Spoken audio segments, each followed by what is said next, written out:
We're witnessing a shift where Indians are not only recognizing the potential of the local, but are also embracing it with open arms.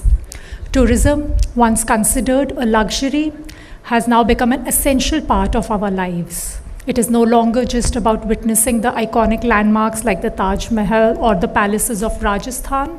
It is about discovering the hidden gems, the offbeat places, and the lesser known treasures that incredible India has to offer. Travelers today are seeking authentic experiences, immersing themselves in regional cultures, learning traditional recipes, and finding solace in homestays. We must also recognize that tourism is just not about leisure. It is about livelihoods, it is about community development, it is also about showcasing the rich diversity of our nation to the world. Before we delve into the discussions lined up for today, I would like to extend my gratitude to our sponsors for their valuable support. Powered by Gujarat Tourism, partners are Odisha, Uttar Pradesh Tourism and Delhi Tourism. Associates are Tamil Nadu, Himachal Tourism and Rajasthan. To our esteemed audience, your presence here today is greatly appreciated. We also encourage you to engage with us on social media. Do share your thoughts using the hashtag India Today Tourism Awards. Now, without any further delay, let us now begin this power-packed event with our first session of the day. Please join me in welcoming India Today's Group Editorial Director for Publishing, Mr. Raj Chingappa, for his introductory remarks. Welcome, Raj.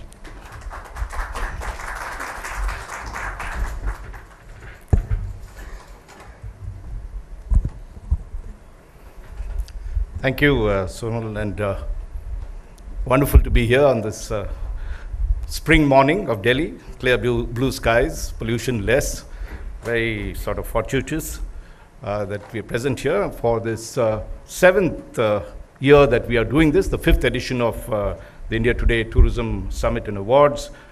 Minister of Tourism of Odisha, Ashwini Kumar Patra is here, and his wife, Mrs. Patra. Very warm welcome to them. We have a whole lot of distinguished speakers, including the first session, and a lot of my friends are here as well for that session and in the audience. And ladies and gentlemen, on behalf of India Today magazine, let me again welcome you to this summit, and thank you for taking time out to be here. Since we've held this in 2017, we all know that tourism industry, the sector, has experienced galloping growth and alarming reversals. And we know the reasons why. We saw how during COVID, there was this huge crunch that happened, tremendous disruptions, which saw the industry almost going bust. But fortunately, in the last 3-4 years, or maybe 3 years, we are seeing that the sector moving away from what we call the COVID cliff. It was at the edge of the precipice, it was almost about to collapse, and now it has recovered. Just last year, the World Travel and Tourism Council, the premier body that looks at tourism across the world, in its report for India, talked of the fact that in 2023, it contributed rupees 16.5 trillion rupees to the Indian economy, which is about 3.5% less than what it was in 2019. So we are well on the path to recovery if you're getting 16.5 trillion rupees. And it accounts for 5.4% of India's GDP. Of course, the potential is far, far more. We are underperforming. It's underwhelming in many senses. We've also seen an increase in the spend of international visitors, who said to have spent about rupees 2 trillion last year. And if you know, the statistics show that about 6.43 million visitors came. It looks impressive, but as we know that when we look at other countries, whether it's even a small country like Thailand, they have many, many more visitors than what we do. India contributes barely 2% to the world tourism sector, whereas even a small country like Thailand does about 5%. That's the sort of differential that we are seeing, and that's the potential as well. We also have, the main emphasis has been, and we have noticed this shift that has happened in the last 3-4 decades, is that earlier we were highly dependent on the foreign tourist, but the industry has swerved very sharply towards domestic tourism. And today we estimate there's something like 1.7 billion domestic tourists. So the industry itself can survive on the basis of if we are able to attract more domestic tourists. But let's not forget, we require foreign exchange. And at the peak in 2019, just before COVID struck, we had earned $30 billion in terms of foreign exchange from tourism alone. That dropped to $7 billion in 2020, now recovered to about $18 billion, and last year was expected to be $22 billion. Still not at the peak, but yes, we are on the road to recovery. The other thing was that, if you recall, this sector was hit the most and people lost jobs across the country. It is now estimated that we have recovered quite a lot of those jobs, and currently the tourism sector employs about 39 million people. This was last year's figures, and if you look at that, it means that 1 out of every 13 workers in India are employed in the tourism sector, and it still remains one of the key employment generators of the Indian economy. And that's why we're here, because this is where the potential is tremendous. If we're talking of unemployment, as many of our Mood of the Nation polls have shown, tourism is the sector that can generate the kind of employment that will keep our youth engaged, aspiring, and at the same time bring them the incomes that they are aspiring to have. So we saw last year how Prime Minister Narendra Modi transformed the G20 into an event that became national. Normally it is one of those exclusive diplomatic events, but he made it part of the people's movement, and over 60 meetings were held across various cities in all the states of India, and this was a great opportunity for the states to showcase what they had in terms of tourism, to offer the delegates, but also to spruce up their own tourism plans and policies that they had. There was also a World Global Tourism Investor Summit, where again there was a lot of opportunity to discuss what needs to be done, whether on theme parks, adventure tourism, and wellness tourism. If you see also the budget, the union budget has also shown a lot of emphasis towards tourism. Last year there was the launch of the Swadesh Darshan 2.0 scheme, which is focused on a very important task of sustainable and responsible development of tourism. That's the new buzzword, green tourism, and that's very critical for it. Of course, the Prime Minister has always talked of the Dekho Apna Desh program, and that has been, of course, launched to get the Indians to see their own places, or get to visit other states rather than just trying to focus on traveling abroad as we normally do and show off that we had gone abroad. But I think now the thing is, let's go and see all these wonderful places that we had. I was just in Odisha, the state that the minister comes from, and that's one place that is so unexplored, apart from the fact that they've just done the Sri Jagannath Mandir, the Parikrama, which is worth seeing, the kind of effort that they put in, also the beauty of the state that they're now showcasing in various ways. There's also been this pilgrimage tourism, and we saw the Ayodhya temple have huge impact in terms of the number of people that are now coming as part of pilgrimage tourism. And the government has identified under the Prasad scheme 68 such destinations to develop, and is trying to build infrastructure over there. Apart from that, we've seen the government of India move from Incredible India to Namaste India, the entire promotion of India as a destination across the world. Particularly, we saw during the G20, and that global campaign is very important to develop it. Of course, the other thing that we've seen encouraging is the tourist e-visas. Something like 44 countries can now come into India and just use the e-visa to get in, rather than the cumbersome process. Of course, lots more needs to be done. But I'm saying these are the positive sides of all this development. We must admit that while we're great at episodic improvements of tourism, not talking of other sectors, what we lack really is sustained improvement and sustained focus. So one needs to be blunt about these things, because otherwise we'd never sort of move forward. There was a very interesting draft policy that was circulated by the Union Tourism Ministry in 2022. That's 2 years ago. Wonderful suggestions, and I'll just give you a few things that, unfortunately, that draft policy, I'm sure a lot of the sector people are here, has not really moved forward towards implementation. And if you look at some of the areas, this is critical to what we had looked at, and I'm just going to list a few of them. I'd advise you all to read the document, those particularly interested in it. And one of the areas they talked of is heritage and culture. And the fact that India is almost like a living museum. Wherever you go, there's so much to see. And we have speakers in the first session going to talk about this particular aspect of tourism and why we can give a new lease of life to a lot of these monuments and places of interest that we have, which we're not doing at the moment. Then, of course, we have luxury tourism. We've had the Maharajas of yore and their palaces and the heritage properties that are there that we need to showcase far better. Rajasthan has shown the way. Some other states like Madhya Pradesh and others that do have, Mysore, for instance, has it. But we can do a lot with that because that's the general interest. Spirituality and, of course, temple tourism is a big thing. Spirituality more for the foreign visitors who see so much that is there. And plus, today, the Char Dham, Indian visitors going to any of these other places that's there, trying to see, what they couldn't do before. We have, of course, the conventional MICE, as we call them, the meetings, incentives, conferences, and exhibitions area. Again, after G20, I think we have the potential to showcase India and get a lot more people to come in. We have the facilities now to hold these massive exhibitions, and this is something we need to promote. Adventure, which we're going to talk, I think, a little later on bikes and on the digital highway, great way to promote it. But let's not forget that we have such diverse geographical areas. 73% of the Himalayas are situated in India, and apart from other mountain ranges, I have the Western Ghats from my own home state in Karnataka, and of course Kerala and Maharashtra and other places, not to forget the Vindhyas.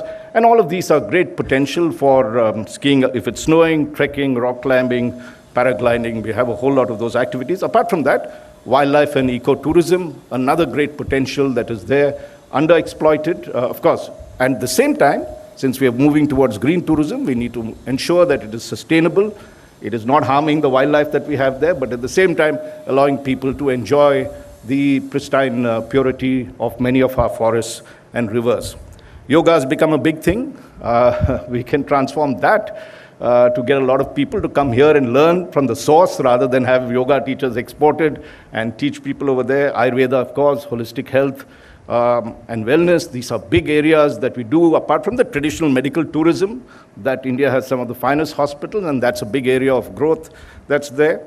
One of the areas that we could possibly look at, and some states have started, is looking at rural village farm or agro-tourism. Punjab is a great example of how you could showcase it. You could have the Bhangra, you could have all the festivities and the great food and the cuisine that they offer. And this could be something that you can offer beyond what everybody else has seen, whether it's the Taj Mahal or Delhi or the Great Golden Triangle, as we called it in Rajasthan, to offer a lot more to a visitor to come in. Then, of course, the beaches and islands that we have. The Prime Minister went to Lakshadweep and tried to showcase it and show that, Maldives is quite a distance away, Lakshadweep is closer. Why don't we get there? Why do we all head to Maldives instead? 7,500 kilometers of coastline we have across the country, and this, with the tropical climate, the kind of variety that you get to see in terms of our beaches, in terms of the sea that is there, plus the pilgrimages and tourist spots in this. Goa has, of course, developed it into, not only just an industry, but an art in the way it has sold itself. In Karnataka, I know, for instance, Karwar, which is one of the most beautiful cities, has never been developed. And that whole coastline, which is as pretty as Goa would be, or is, has never been developed. And as you go down, Kerala has shown what you could do for riverine tourism, which is another big area, the backwaters, the dams, can be developed. Here again, we're talking of cruises. We've seen Varanasi happen now, and you can take a cruise down, and of course that also helps cargo movement. And let's not forget the ocean that we have so much, but we don't develop. India could become a hub of cruise destinations, not only for India, but across to the Middle East and any other places. Why should Greece be the only place that develops it? We should be the ones that be doing it. And also the other thing that we have now become very, very good at is sports. We hold the best cricket events. There's no reason why we can't develop that and link it with state tourism so that whenever a match is being played there, the person can also go when there's a break to some of the places and see it before they watch the other match. So that's something that we need to look at. And we talked of cuisine. I think there again, we're not showcasing enough of foods. Across the country, I have to mention Odisha again, not out of any bias, but The cuisine there when we were just there last week was so amazing. You know, we hadn't tasted the kind of dishes there. And you go to any state, come to my district, Coorg or Kodagu, I'm sure you would just enjoy the kind of food that we have. And so every state has its own unique thing which we need to develop. Shopping, another big area, film tourism, fairs and festivals, I can go on. There's so much that can offer, and including the destination weddings. You know, we are going elsewhere to Thailand and others. Why don't we encourage people to have their own, apart from Indians having their weddings as the Prime Minister has asked for, but also get other peoples to hold their weddings over here. Now, just to you know, look at what needs to be done. We have this about 20 areas that we could develop, and just briefly to talk about some of the things we need to do, and the policy did talk about it, but we haven't implemented it. One, of course, is the whole concern that is moving the world, which is what the policy wanted was a national green tourism mission, because as we know, not only our goods are going to come into increasing sort of focus. Now we are negotiating with Europe to postpone the carbon rules for another 4 years so that our products can continue to sell. That's the same with tourism. Unless we develop green tourism, we will not get the kind of visitors we need from international you know, international, from foreign countries coming into India. So that's something we need to look at it. Then there is this whole leverage of the digital tourism business, which we're not doing. We have the UPI.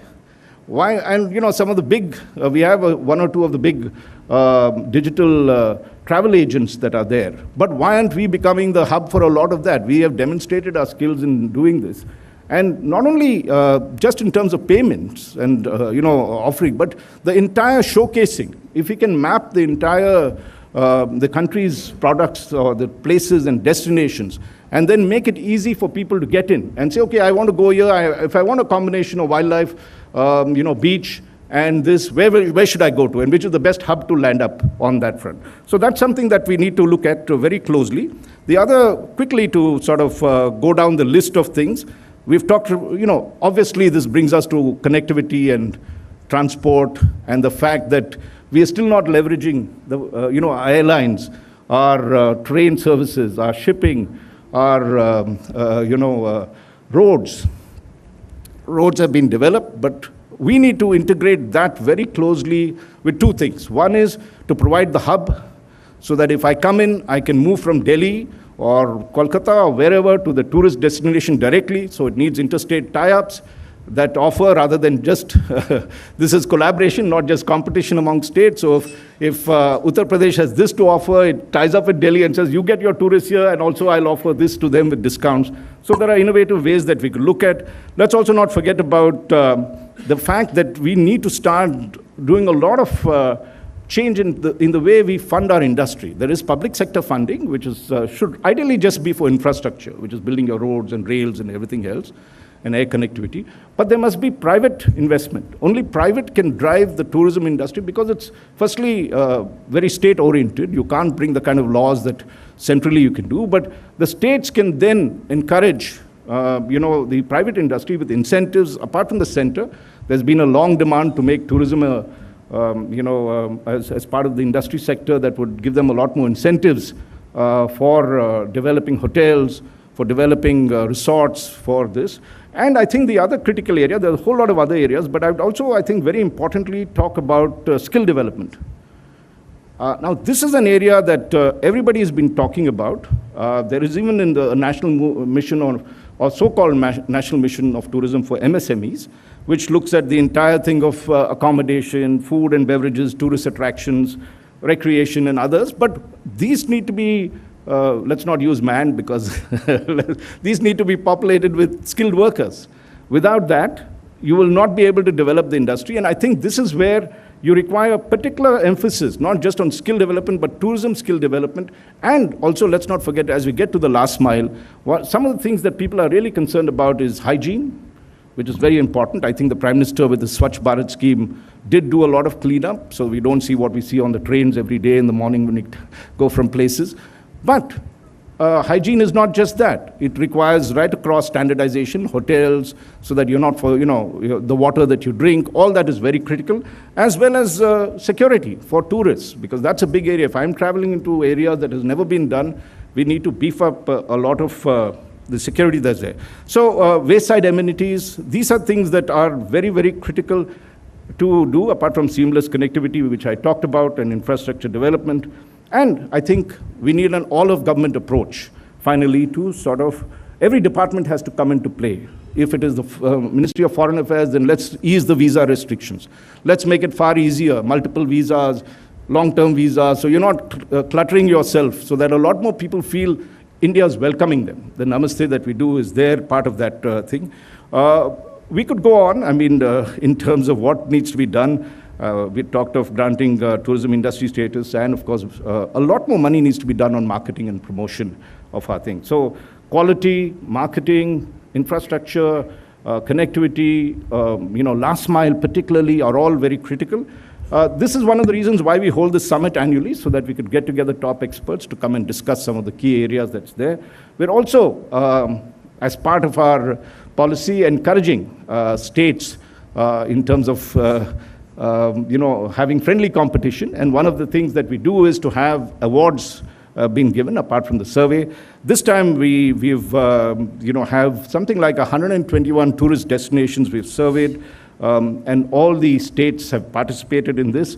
We got a reputed agency, MDRA, to do the research for us, including interview respondents and frequent travelers and others. And we will be presenting the results of that, this thing. I'm very happy to announce that the Lieutenant Governor of Delhi, Mr. V.K. Saxena, will give away the awards for the best emerging states. And Mr. Kiran Rijiju, the Union Minister for Earth Sciences, will be presenting the awards for the best performing states. So we're also delighted to have Odisha Tourism Minister, Mr. Patra here, as well as all the secretaries and managing directors of the respective states. And we'll be, later they'll also get into a discussion on one of the sessions. So we are delighted and we welcome you all. Thank you very much for your time. We look forward to a fruitful morning and afternoon. Thank you.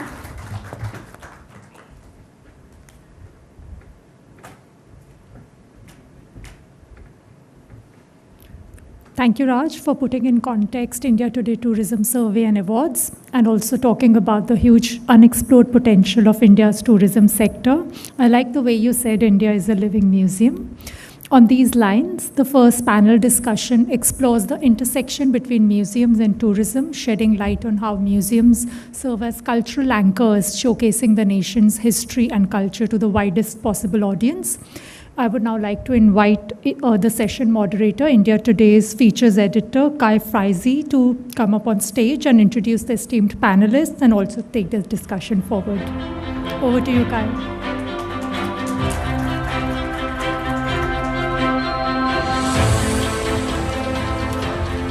Good morning. I'm Kai Friese. And I'll be moderating this panel, of course. We have a distinguished and eclectic group of panelists today who reflect the flourishing and very diverse range of museums that have been set up across the country in recent years. We wonder whether this is related to the phenomenon of experiential tourism, a popular buzzword in travel industry circles, or perhaps just a happy coincidence that passionately focused independent curators are setting up these new popular institutions. I'll begin by introducing our panel, and I'll go in chronological order, by which I mean I'll start with the oldest of the many young museums that they are associated with. So firstly, Kishwar Desai, if I could invite you to join us here.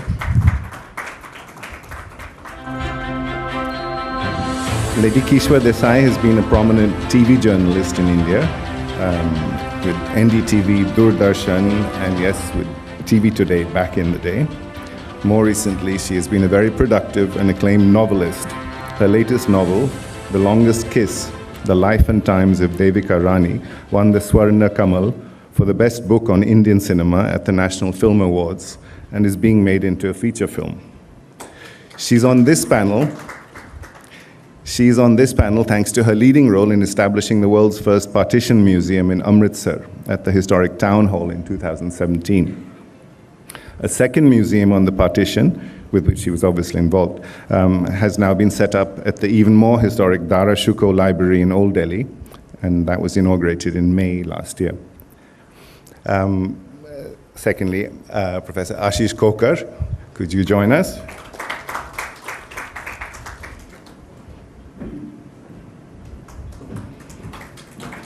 Ashish is a scholar of Indian dance and its history. He has published many, many books on the subject and been active as a teacher, an arts administrator, and a dance critic, including for the legendary magazine Marg, where I had my first magazine job. He's chairman of the Dance History Society and curator advisor for the Mohan Khokar Dance Collection, a repository of dance-related archives and artifacts collected primarily by his father, the scholar Mohan Khokar, and donated to the IGNCA by Mr. Khokar and his late mother, M.K. Saroja, who's a famous dancer.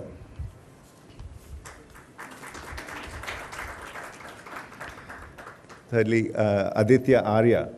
Here. Do join us.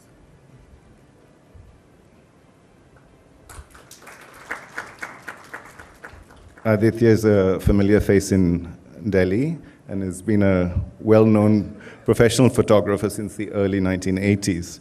Initially, apparently, as a still photographer in the Bollywood film industry, and later with a focus on travel, advertising, or corporate work.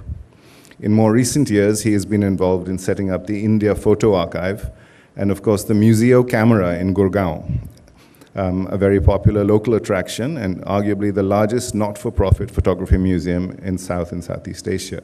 This was inaugurated in 2019. Finally, my friend Oken Taeng, please join us.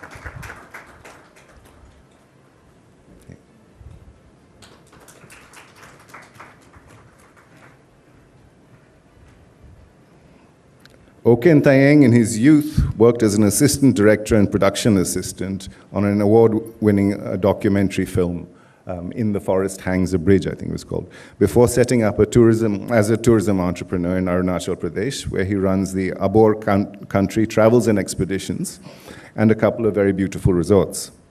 He's also a member of the National Tourism Advisory Council attached to the Ministry of Tourism. But he's here today in his capacity as the director of the fabulous and very new World War II Hump Museum, which was inaugurated in Pasighat just this past November.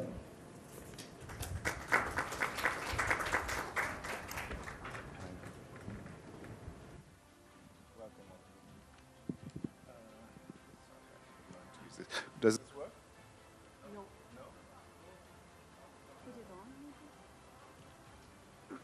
No? Now?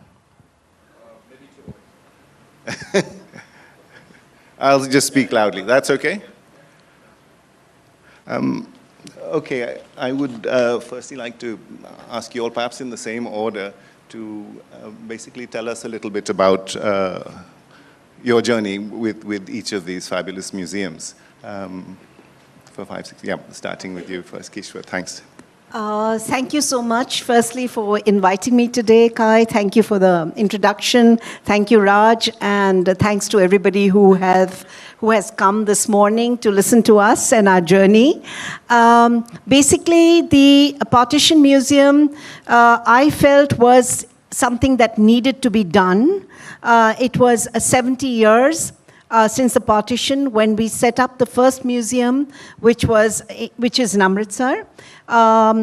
And it was going to be, according to our agenda, going to be set up on the 70th anniversary. Some of you may know that partition actually took place in 1947, 2 days after independence. So whilst we celebrate independence on the 15th of August, partition took place on the 17th. So many people woke up on that day to realize for the first time whether they were in India or in Pakistan. So it was also a very momentous event in the history of not only the subcontinent but of the world. Again, some of you may know that the studies now show that it was not a small number. It remains the world's largest migration. Many of us in this room, and especially those who come from Punjab, Bengal, Sindh, and other places, have been impacted in a great way by the partition, but it was never documented. So this was a dream that I had, a crazy dream about 20 years ago when I used to work in television, and everybody dissuaded me at that time and said that don't ever go there because setting up a museum is no easy task. It was not easy. Even when we began in 2015, set up a small not-for-profit trust, and we requested people to donate whatever they could in terms of their memories, mementos, and money. Of course, that was the most important thing. But we had no building, we had nothing. So it was just a dream at that point. We were fortunate that the government of Punjab helped us at that time. It was Prakash Singh Badal who was in power at that time. And he said, Bibi, tusi nahi karoge te asi kar lange. Meaning that if you don't do it, we'll set up the Partition Museum. But the fact was it hadn't been done. So he gave us a building at that time, the town hall, as you know, where it is now. But it was completely in ruins. So we had this daunting task of setting up a museum within a very grand old building, which was completely in a very, very sad shape. But we were determined to do it. So it's almost like a miracle, it's magical that within a year we actually managed to raise the money, we managed to get all the collections. We had no collections also when we started out. We didn't even have a single photograph, we didn't have a single memory, we didn't have a single memento, nothing. So it was really a dream that pushed us forward. It was a small group of people. Where we were lucky, Kai, was that a lot of young people stood by us, you know. When we did our first event in Delhi, people said nobody's going to turn up, you know, because there'll be like 3 people in the room who will be mostly in their 80s and 90s. We did this event. A few of you may have been there. This was at the IIC. And which holds, the auditorium holds about 350 people. And everyone, again, tried to dissuade us and said, don't do it here. Nobody's going to show up. It's going to be very embarrassing for you. 1,500 people showed up. There was no place to even sit. So, I mean, there were people sitting on the floor. There were friends who had to go away. And it was remarkable. And it is a people's museum because that is what pushed us forward. And the young people who stood by us, and they were the ones who went out, recorded the histories, helped us with the donations, collected the research. You talked about skilling, you know. So this was something which was our first experience in skilling young people in how to set up a museum, which we were also learning as we went along. But it needed to be done. And I'm very happy to tell you today that the museum has won 7 awards. It has been very, very regularly, it pops up as the most visited place in Amritsar. And it has got tourism awards as well. 2 years ago, the collection of tourist writers in the UK nominated this as the best place to go to in Amritsar. So I think it is something which we definitely feel that today, because of tourism, we are still there. Because we get thousands of visitors on a daily basis. And these are not your normal visitors. These are not your very fancy visitors. These could be just young families, very middle class, whose parents may have talked to them about the partition. These could be students. We often even get people from the services. It's the one museum where you'll see policemen, you know, constables walking in, trying to find out whether their parents' stories are there. Because now we have, it's 17,000 square feet, what we have in Amritsar, 14 galleries, all being maintained even till today through donations. We don't get any government funding. Similarly, the one in Amritsar, like the one in Amritsar, the one in Delhi is at the Dara Shikoh Library, which again, it's actually got partly Mughal and partly colonial features. Again, given to us in a very dilapidated condition, but the Delhi government managed to restore it and give it to us. But again, it's the same story. It's come under Adopt a Heritage. You spoke about looking after monuments, I think Raj mentioned. So this is another way. This monument was literally in the last stages of its life when it was given to us. There was mold everywhere, there was damp, there were termites, there were rats, there were snakes. When it was given to us, it had been locked up for many years.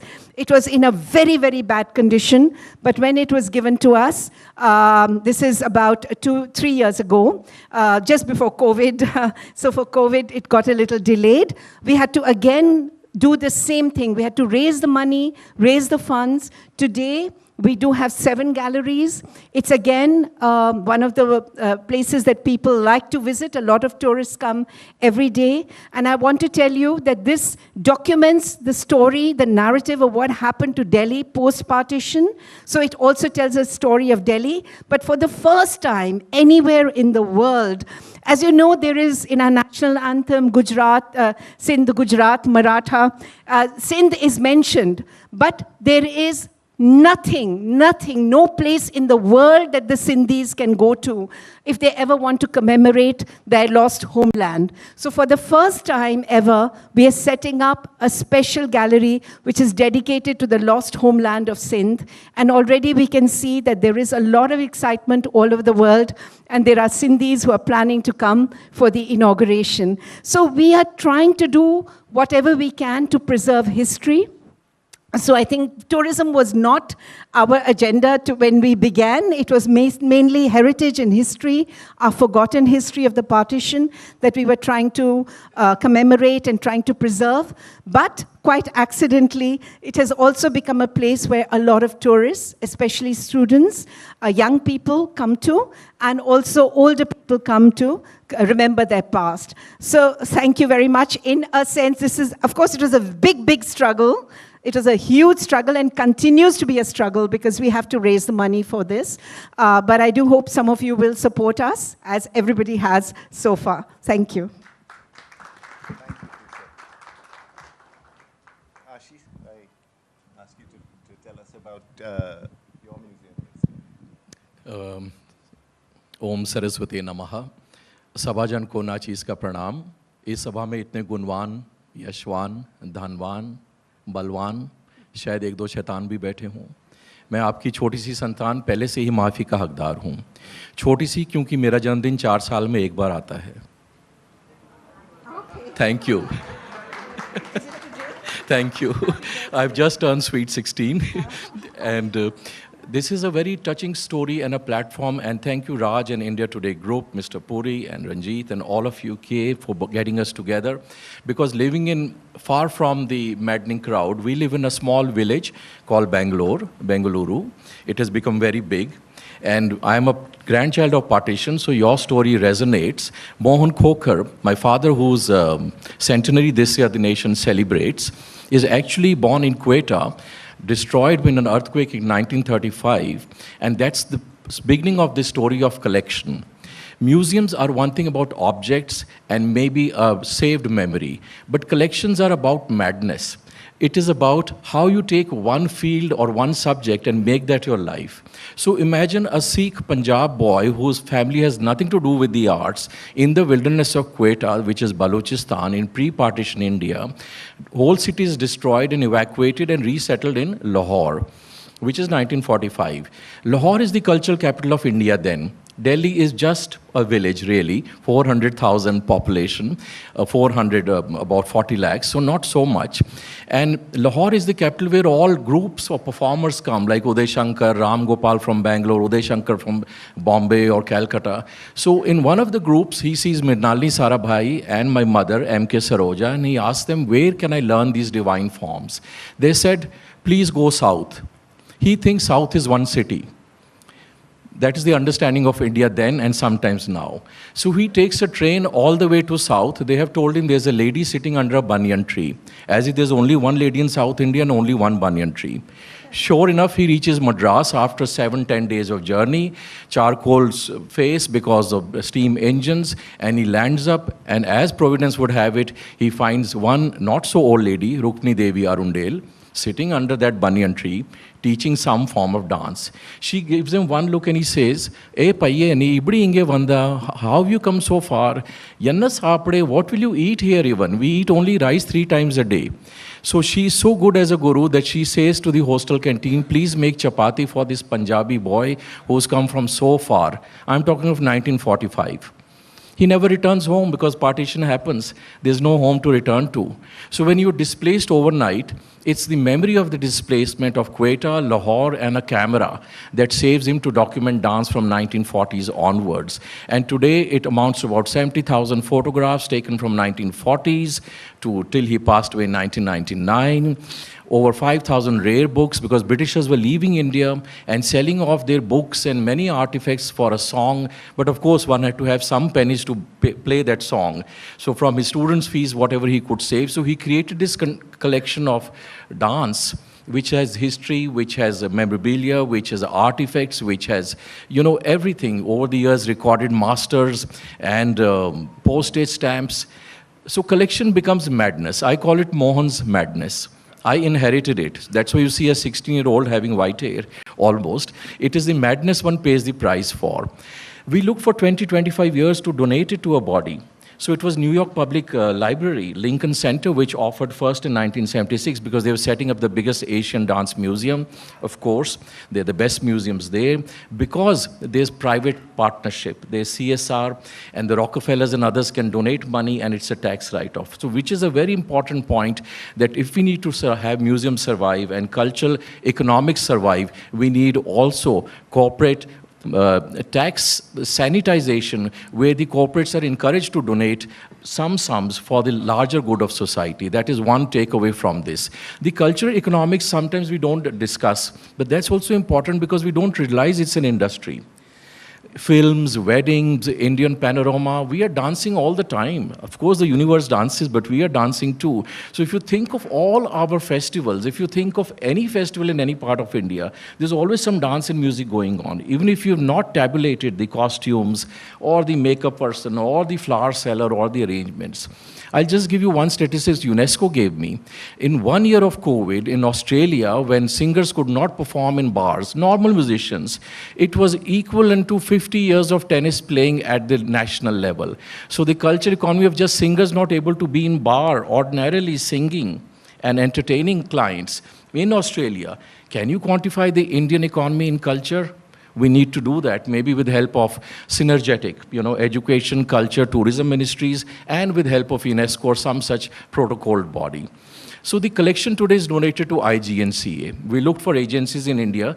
There are not many specific institutions you can donate to because Crafts Museum will take crafts item. Archives will take only paper and photographs. Where does a collection in totality go with costumes, with postage stamps, with lottery tickets, with books? So it is very, very all-encompassing. IGNCA, which is Indira Gandhi National Center for the Art, moved now from Central Vista to an old hotel called Janpat. So we are struggling and managing in old rooms, renovated. And under the leadership of Ram Bahadur Rai and Sachidanand Joshi ji, and culturally informed trustees, Sonal Mansingh, Padma Subramaniam, Prasoon Joshi, Sandhya Purecha, Bharat Gupt, Saryu Doshi, there are many collections there. Lance Dane, or we have Raja Deen Dayal photography, or we have Anand Kumar Swami and Mohan Kokar. So maybe when we are talking of this new India and synergies, and Raj explained so well, we learned so much from your 10-minute discourse, so much, so factual, as only you could and India Today could tabulate and put it together.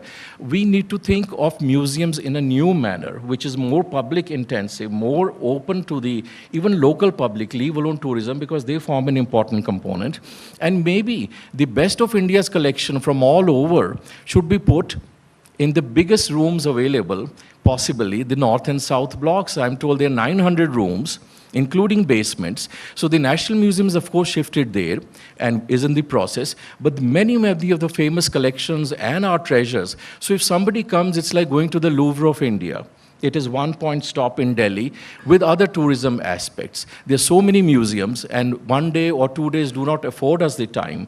We were also donating much to Lady Kishwar's and the team's idea, and all the photos from Lahore, the Punjab Gharana, and the dance. Yes, there was a Punjab Gharana of Kathak.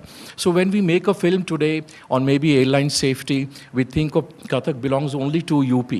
Rajasthan, Jaipur is important. Punjab Gharana is all important. Khairagarh in Chhattisgarh is important. So the saved memory is educational.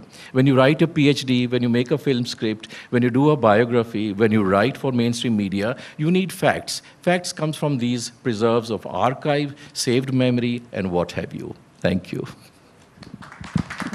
Ashish. Just a quick question, since you mentioned that sorry. Yeah, is that okay? Yeah. That IGNCA is in temporary quarters right now at the Janpath Hotel. But do you have much idea about what the new building will be like and where your collection will be housed? This will not be in the north and south blocks, right? It's a separate building. I hope achhe din aayenge. They have been allotted plot adjacent to UPSC quota house, which is at the moment houses maybe 300 small government offices, which need to be relocated. So we can only be hopeful. You see, in India, one has to be hopeful. Otherwise, one can't be smiling. And with the processes of our state, which is actually serving to the best of its possibilities. We always talk of other examples. Sweden, I worked with, Germany or France, or many of these countries, Malaysia even, or Vietnam. I think everyone also pays taxes. If you do statistics, Raj would be very good at it. I realized that only 2.36, mind you, it is not even double digit. 2.36, maybe it has gone up by 0.3%. Under 3% people in India pay taxes. Of course, there are other taxes. There's all that. So where does the funding for the government projects?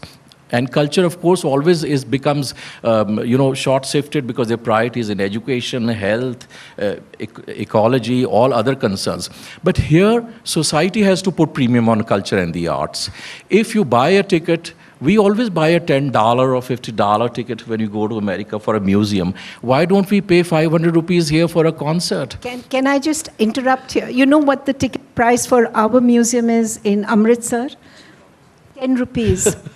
The government insisted that it has to be 10 rupees. So from that 10 rupees, we are still fortunate that we can still pay for some of the amenities. Our air conditioning cost itself for that building goes up to about 3 lakhs a month. So from that 10 rupees, we have to somehow find that. So I agree with you that we should actually rationalize some of these decisions which are made in the wisdom of the government. And one thing I just want to say, that just like we have adopted two monuments which were actually falling apart and we use them for museums, but we also have functions there. And the entire O&M is upon us, operations and maintenance. So even if a tile falls down or a window falls down, something, we have to do it. However, part is that this allows the building a fresh lease of life. And it comes under, the one in Delhi comes under heritage. So I would really say that if you can ask IGNCA to adopt an existing monument rather than, and then use it as a museum, it'll serve both purposes. Possibly with ASI and other organizations willing, because we have plethora of agencies, and that I think is an inheritance from British Raj. I'll conclude with a very concrete example. There's a British law of 1922. We are in 2024. 1922, that you cannot sing and dance in temple courtyards. Now we're looking for audiences in Metro India, and with great difficulty, Aiye, Padhariye, we get 500 people on a good day.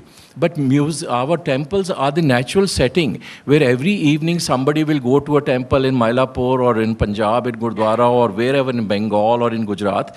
That should be a natural place in the Angan, in the courtyard. We're not affecting the structure, we're not affecting that. There's a ready-made audience for our performing arts, which are connected to spirituality and divinity anyway. So maybe some of this needs to be sanitized too, because on one side we're looking for audiences for classical forms especially, and on the other side we are struggling for patronage, and patronage has to come from corporate India. Please wake up, please support the arts, adopt And that, I think, somebody at the level of India today, which has clout and power and is read and understood, has to appeal to the government that sanitize some of these tax laws. So the corporate India, which is well meant, they're willing to do, but they should be able to support more freely. Thank you. Thank you. Aditya, do tell us about your story and yeah, the importance of patronage, government or private, with that. Is that? Thank you, Raj. Thank you, Kai. And well said, we need support.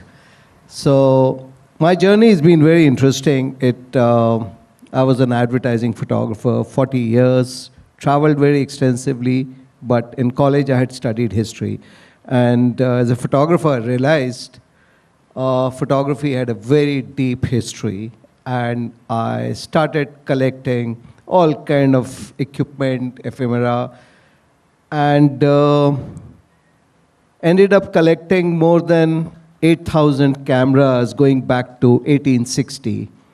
And sometime in 2016 or 17, one gentleman called me up. He says, the commissioner of Gurgaon, I keep reading about you on social media. I'd like to come and see your collection. And I said, yes, let's have a cup of tea on the weekend. And he came, he said, what do you intend to do with this? All that stuff was cramped in my basement. And he said, let's talk. We'll give you any place in Gurgaon if you're willing to make a museum. Next day, we were talking museum. Within 6 months, we located a place. And that's when the roadblock came. He said, there has to be an IAS officer here. It's a great idea, but we are going to give you this land, which is 40, 50 crores, 100 crores. But so I said, sir, that is not where we can't move ahead with this. I have lots of friends, very close friends, but he said, no, we'll always support this. I said, no. A place like museum should have independence. Cultural places should not be controlled. And we discussed for 6 months, and he came back to me and he said, I think that's the route to take. And hats off to him. Within 6 months, we had the seed money from the government of Haryana, and I crowdfunded the entire museum on social media. And yeah, the process goes on. It doesn't stop. I realized running a museum is not a small thing. Museum is in the heart of Gurgaon, is spread over 0.75 acre of land, is 18,000 square feet of building. And today, it has become a cultural hub of Gurugram. We get hundreds of school children and thousands of visitors every week. We have created programs which are based on for school children, for corporates. So for me, museum is a place of engagement. It's not a place which showcases just the past, but a place which celebrates the present. The place which engages with the community. Gurugram is a huge, upwardly mobile community with deep pockets. Some do donate, because 6 months after the opening came the COVID, and we didn't have money to even pay for our electricity bills. And I went back to the chief minister. I said, sorry, I think we'll have to shut it down. This was a bad decision. He said, no, something will happen. Nothing happened from the government side, but I must tell you, one gentleman read about it in the newspaper, and he came to meet me on the weekend, and he says, wait, we need to figure out what's the footprint of your rooftop, and let's see what I can do. And within 6 months, we had a 60 kilowatt rooftop solar power plant as a CSR. You know, this is how corporate world can support these kind of places. Uh, idea, we don't monetize that place. It's my gift to the city, which is where I shifted in 96, and when it was still a village. And I used to think, okay, what am I going to do here?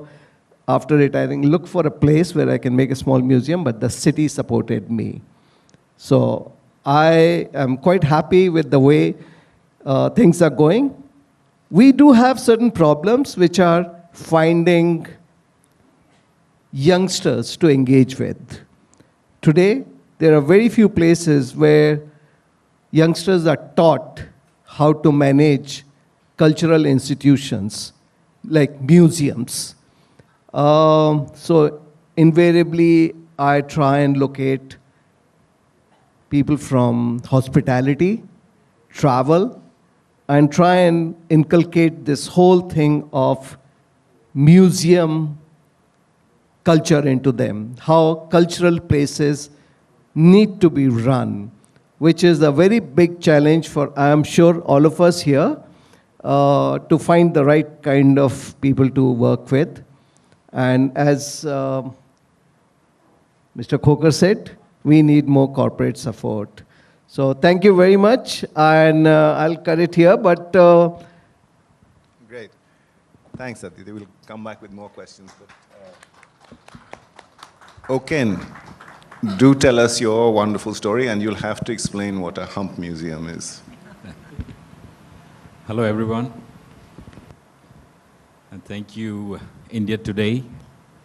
So our museum is probably the newest, brand new. We just opened last December. So, and it's called the Hump World War II Museum. So just to give you a background about this Hump operation. So basically, it's about the Americans flying supplies to China to help China fight the Japanese. In the process, where American lost close to about 700 planes and 1,400 personnel. So in fact, it's known to be even bigger than the Berlin airlift that happened. So this crashes, these planes, this debris was something, I have been very familiar with since I was a small child. In our villages, you would see a wing being used as a part of the, kitchen garden, and someone would bring back a gun, and someone would bring in bullets. And these tiny bits of these small parts were, very, very often seen around the villages. And I was really, really curious right from the childhood, without knowing the background of the whole thing, where these planes were from, where these Indian planes or American planes. But you would see some stuff, which was written made in Massachusetts or in somewhere, so you could, vaguely figure out these are foreign planes. And so early, I think around 2004 or 5, I would talk to our village elders who's been to these sites, and I decided, I should go and take a look at, these planes. This would be, some would be about, as far as 3-4 days treks up in the mountain. So, we decided, me and a bunch of friends said, let's go and take a look at one of these planes. And when we got there, it was really, at that age and time, it was just mind-blowing to see a whole plane, a debris of a whole plane in the middle of the jungle. And, we could see a big tire with Goodyear written on it. So it was like, almost like a, a big, big adventure. And so down the years, I think around the same time, like Ashish said, there were two other people were pursuing a parallel madness, may I say. Kai and Harsh here, they went up to one of the crash sites in the eastern side of Arunachal. And then there was one other guy, American guy called Clayton Cools.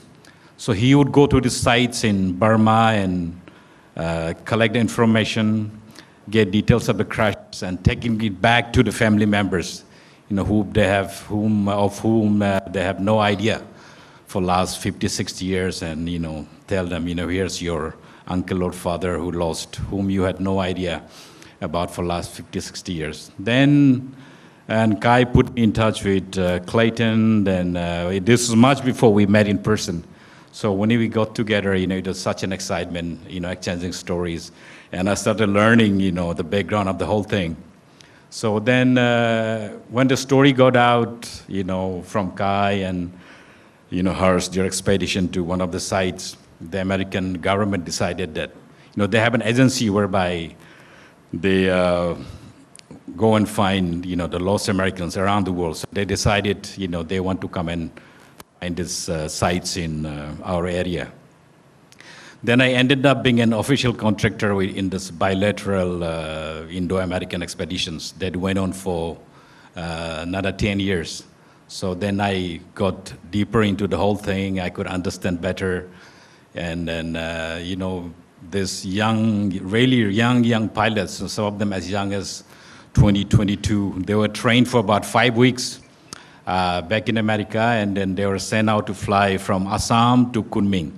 So when they were flying from Assam to Kunming, they had to cross the Himalayas at about 25,000 feet. That's where the hump, that's what the hump really was. So, young, very poorly trained pilots, and they would overload it, and they would fly sometime deliberately in really bad weather just to avoid the Japanese, coming in from Burma. So in the process, they lost lots of, like I said, close to about 700 planes.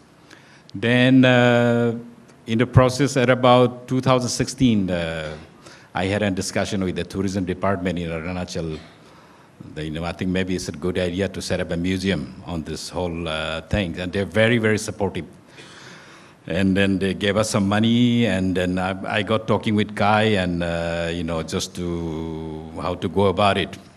But again, the one way of doing a museum is just put a lot of panels with information, but, to be a good quality museum, stuff from, credible artifacts and things like that. So I would have my team go out way up to 14,000 feet and bring back a machine gun, weighing 50, 60 kilos. So lots and lots of hard work, done 4 or 5 years. So I think it's looking good, and I would like all of you to come and see in a place called Pasigat. It's a very, very small museum, but it's starting to get its own life. Yeah. So I'm getting letters and calls from all over the, from USA whose grandfather was a pilot here. Then I had an American client, a few years ago. He said his grandfather and grandmother met in this, in an American-based hospital. And both of them were married, engaged to different persons back home in America.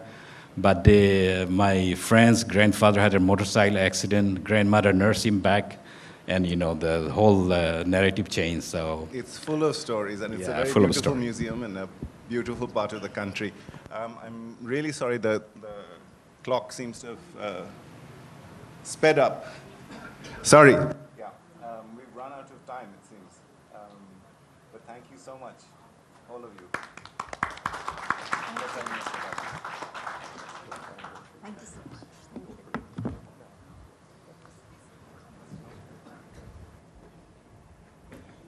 Thank you, everyone.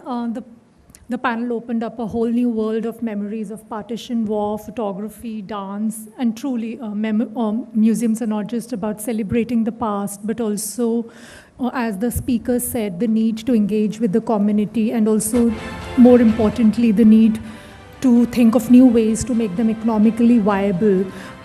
So with this, I would like to request India Today's Group Editorial Director, Mr. Raj Chengappa, to come up on stage and present a token of appreciation to the esteemed guests.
Ladies and gentlemen, let's fasten our seatbelt for the next session that will explore the world of biking and storytelling. Bikers today have emerged as modern-day storytellers, leveraging technology to share their journey of adventure, sports, exploration, and discovery. For the discussion, travel and storytelling, bikers on the digital highway, I would like to request Harsh Man Rai, co-founder of adventure travel company Helmet Stories. Welcome, Mr. Rai. Can we have a round of applause, please? The room is full. I would also like to invite Sunny Chauhan, founder of digital marketing content company SBR Auto Media, and travel influencer Chao Soreng Raj Conver to please come up on stage. Welcome, everyone. And steering this conversation will be Rahul Ghosh, senior editor of Auto Today. Over to you, Rahul.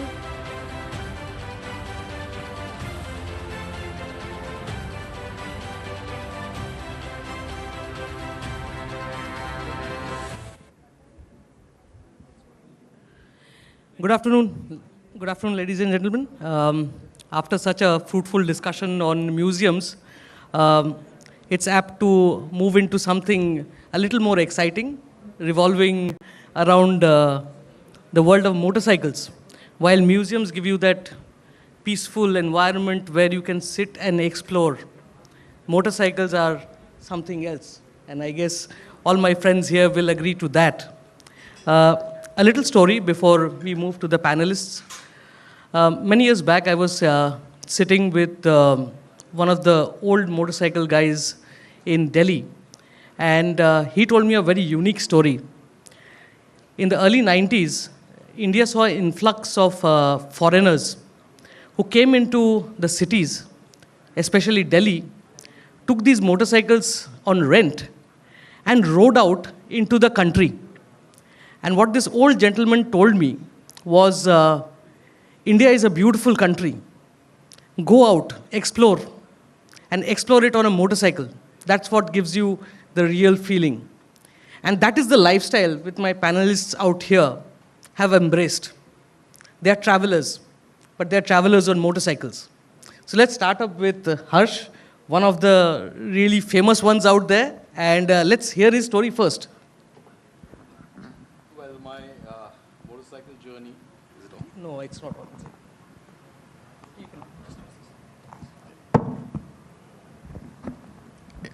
Well, my motorcycle journey, as a lot of us Indians, really started when I was in my teens, because every household has a two-wheeler, whether it's for mainly for commuting or grocery shopping or whatever. So I cut my teeth on an old 3-speed Vespa, and so that was the beginning of my love affair with two-wheelers. And then, as it happens, life gets in the way, and then you have to go to college, you have to get a job. So motorcycling took like a back seat, and it was only in my 40s that I rediscovered my love for motorcycling, and basically adventure motorcycling. And what the turning point for me was my first ride in Ladakh in the late 80s.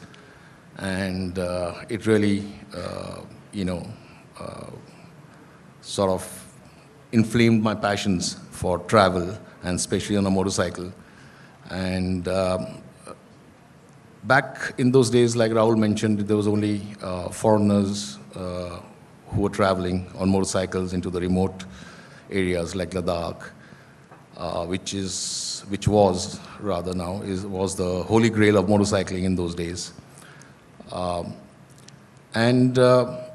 As I kept traveling, I found these unique, experiences, a sense of place, a sense of history of the places that I traveled to. And, in those days, there used to be a thing called the blog. So I started writing about it, shooting pictures. And that, I think, formed the connection with the motorcycling audience. And this was way, way before Three Idiots and what you have now, the whole Pangong was still pristine. There was no shanty towns on the shores, and it was a really beautiful time. And as it happens, we formed a community, made some good friends, and then we started traveling together and basically documenting our journey. At that time, I think social media was not so. Of course, there was Facebook, but things like Instagram and Twitter and were not existent. I mean, all we relied is on this little blog, and somehow people found their way to the blog, and started, asking us questions. I think they felt a sense of discovery through our eyes, which was, actually that's the whole point of travel. Discovery, experience, connections with the people, the places. And I'm really grateful that motorcycling took me to all these places. And eventually it happened that I started getting requests to take people to these places, not only from India but abroad. And I started a touring company along with my friend Veer, who was supposed to be here but unfortunately couldn't make it. An outfit called Helmet Stories, and which focused on really providing the experience of the places that we travel to through our own kind of the way that we like to, slow travel, mingling with people, culture, a bit of history, making friends along the way. So now that has continued, and I think my passion has become a profession. And we travel all across the Himalayas, from Kashmir, Ladakh, Nepal, Arunachal a bit, where we have friends like Oken, who have been a great mentor and a guide for us. And and the journey continues. I'm 62 years old, but I'm still inflamed by this passion for riding motorcycles. So that's the kind of passion we are looking at this age. He's riding out to remote locations and things like that. Now, my other panelist here has a very different story, and this is something which a lot of people will relate to. He travels on a motorcycle, and he travels with a companion. His companion is called Bella, and let us hear from him his challenges and what he faces when he rides out with Bella. And Bella, by the way, is a pet. So let's hear that story as well. Hello, people. I am Chao Sureng Rajkot. As you can already see my name here. क्या आपसे मैं एक चीज़ मांगना चाहता हूँ before I start my story. Just आप लोग अगर ताली बजा सकते हो मेरे लिए, because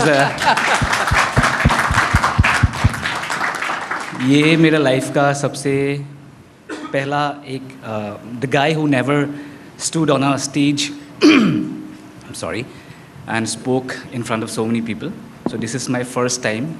So इसीलिए मैं अपना moral या अपना एंट्रो को बढ़ाने के लिए आप लोगों से ताली का मैंने बोला. So thank you for that. Yes, I travel with my pet. It's been 2 years. She is a female adopted doggy from Uttarakhand, and we have been traveling for last 2 years. It's been over 20,000 kilometers. We have done a cross-country ride to Nepal also. We've been to Mount Everest base camp riding. I think I am the first one in the world to ride on a motorcycle with a dog, not exactly to Mount Everest base camp, because till one point we can go and from one point we have to trek. So वो एक मेरे लिए बहुत बड़ा achievement था. I could not take Bella from one point because it falls under a national park, so I could not take Bella from one point. But I did the trek in just 5 days. And apart from that, we went to Umlingla Pass in Ladakh. Again, we were the first one in the world to reach Umlingla Pass. After that, there were some more guys who when they're on their motorcycle with a dog. Yes, I come from Assam, and traveling got into me 10 years back. They say कि मैंने travel को choose नहीं किया है, travel ने मुझे choose किया है. Likewise, I did not choose Bella. Bella chose me. And I wanted to give my pet a good life. I do not want my pet to sit at home and I'm sorry. I'm really nervous. Okay, this is my first time. So yes, I want कि मैं मेरा जो pet है मैं नहीं चाहता कि to sit back home and चार दीवारों के बीच में ही बैठ के. I do not want that life for Bella. The only reason I adopted my pet was to give her a good life. And that is how we travel, and we have been to many places. Recently, we came from entire Northeast trip. It was for 56 days, and we went to 6 states of Northeast. We could not go to Manipur because of the ongoing situations, and we did not go to Tripura. Otherwise, we went to entire Northeast, and we came back in 56 days. It was almost. And yeah, there are a couple of challenges. There are many things. When you travel on a motorcycle with a pet, it's completely different thing in India. I'm like, बहुत लोगों को ये समझ में आएगा भी नहीं, या तो समझना भी नहीं चाहेंगे शायद. But I got this inspiration from people who travel with their pet abroad. मतलब US में दिखता है कि वो लोग अपने pet के साथ travel करता है. And that's how I got the inspiration, and that's how we have been traveling. And hopefully we'll continue this trip, and at one point when I have a car, we'll travel in our car as well. So these traveling stories will keep on going, like till the time our health permits. Now, that's the kind of unique stories we are here to listen to. And then my next panelist is a social media guru, because he's transformed the idea of traveling on a motorcycle, and he's mostly on a motorcycle.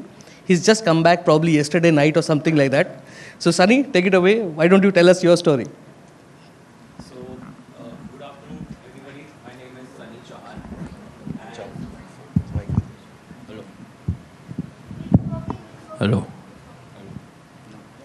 Hello.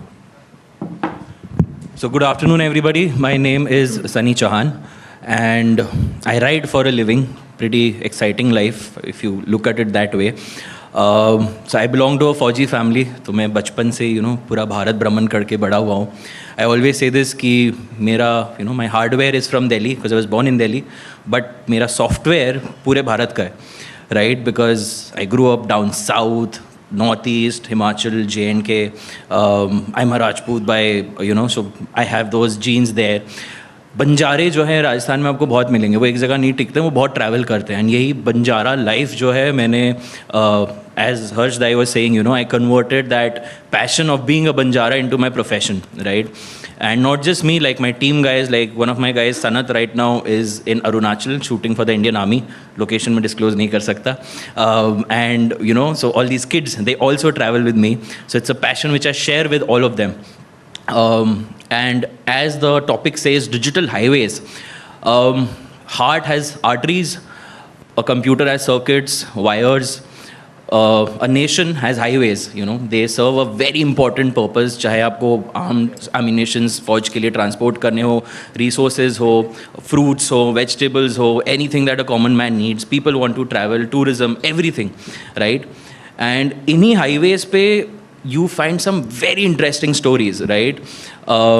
So for me, highways in general, it basically means कि मैं bike उठाता हूँ, as Mr. Ghosh was saying, and not yesterday, but probably 10 days back, मैं एक 2 महीने की trip से वापस आया हूँ. I was in Goa, I was in Maharashtra, I was in MP, and once I leave my house, once I'm on my motorcycle, it's just me and her, right? And the beautiful highways, I mean, आप किसी भी state में चले जाओ, our country is blessed with amazing people, amazing food, amazing culture. हर थोड़ी थोड़ी distance में you get to learn so much. You can learn from people on the road. आप छोटी सी चाय की टपरी पे रुकोगे, you ask them for something, there so much to learn from them.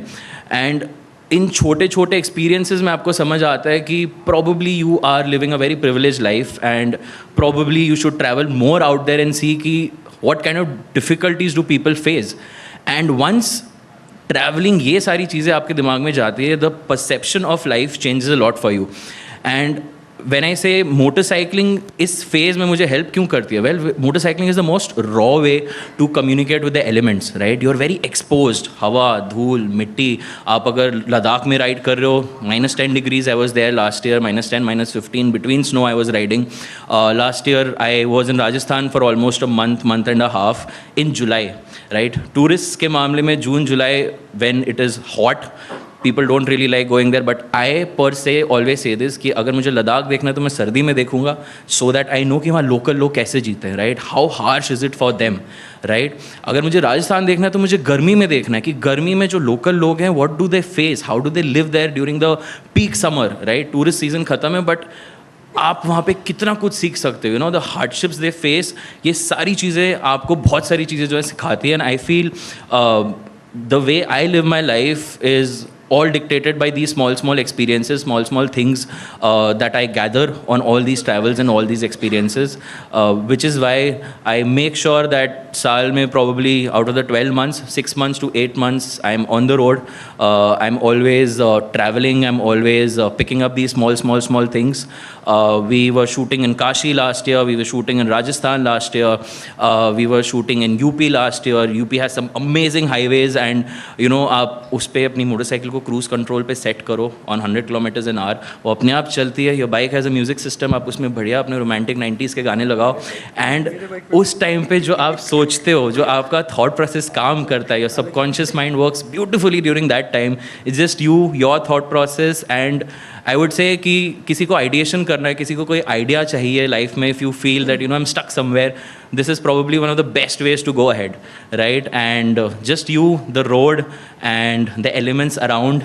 And जैसे बोलते हैं ना कि आप मंदिर जाते हो तो भगवान से कनेक्ट करते हो, मैं बोलता हूँ कि ये एक तरीका है जब आप अपने आप से कनेक्ट करते हो. And I think this is very important that अगर आप में से कोई ट्रैवल नहीं करता है, I am sure everybody here is very busy in work, but please make sure our country has amazing roads now, amazing highways everywhere. आप अगर नॉर्थ में रहते हो तो आप साउथ जाओ, आप साउथ में हो तो आप नॉर्थ आओ, and vice versa, and explore. There is so much out there, and there is so much that you can pick up that I feel that everybody should travel.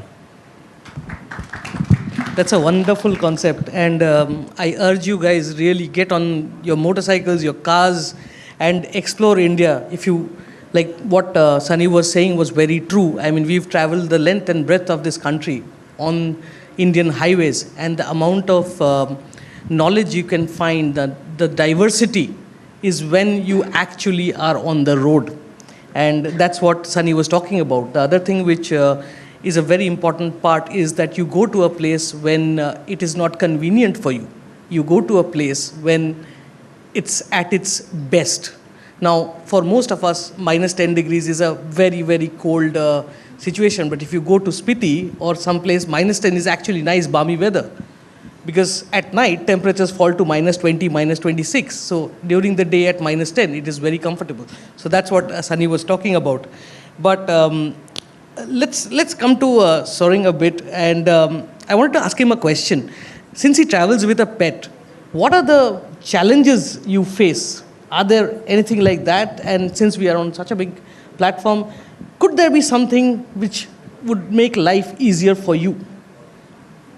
There are a lot of challenges when we travel with a pet, that too on a motorcycle. Even on cars, we have seen, when you travel with your pet, there are chances they might get motion sickness and all. But when I travel with my pet, the thing is like, my pet doesn't sit at one place. She wobbles, like she shifts her positions from one place to another, because I trained her accordingly. Because when I trained her during her when she was just 4 months old, I trained her on a scooty.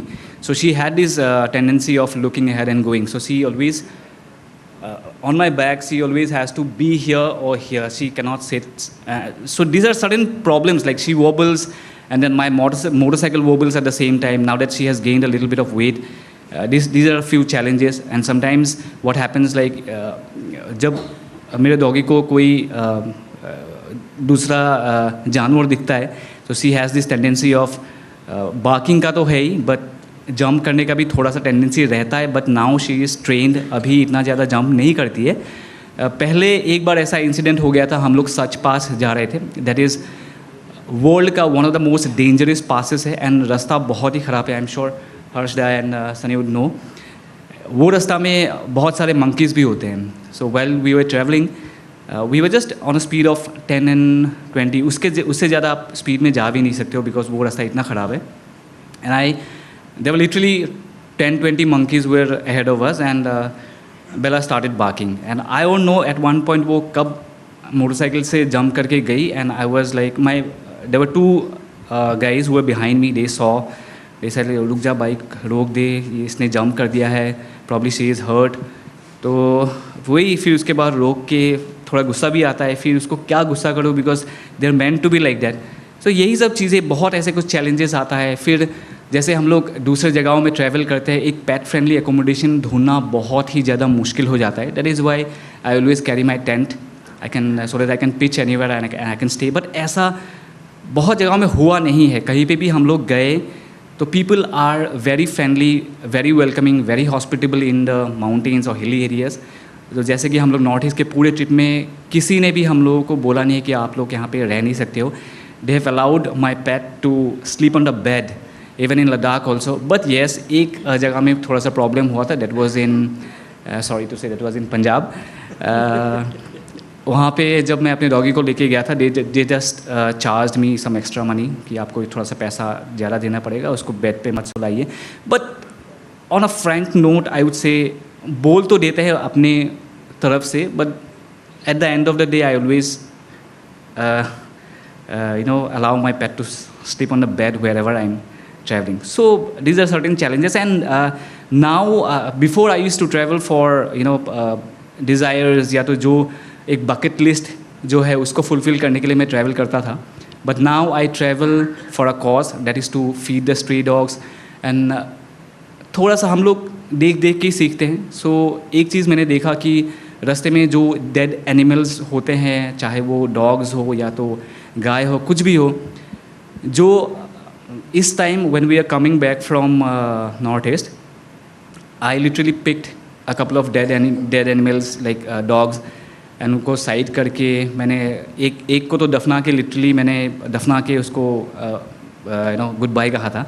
But yeah this is what I have been doing. I since last Ladakh 2020 में हम लोग जब गए थे, तब से I started feeding the stray dogs on our journey, and also recently with feeding I have started collaring the stray dogs throughout my journey for their safety and all.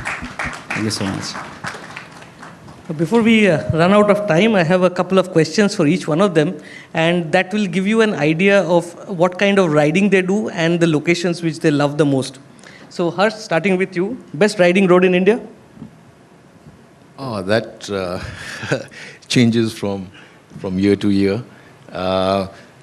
but obviously I like to explore more. So I would say right now I'm kind of obsessed with the Northeast, where you have to actually put in some work to find your roots and and also Northeast because my father fought in the 62 war and with the 4th Gurwal Rifles, the Battle of Noranang. So I think Northeast has a special, a place in my heart. But unfortunately, not been able to ride much there as much as in Nepal or Tibet or Ladakh.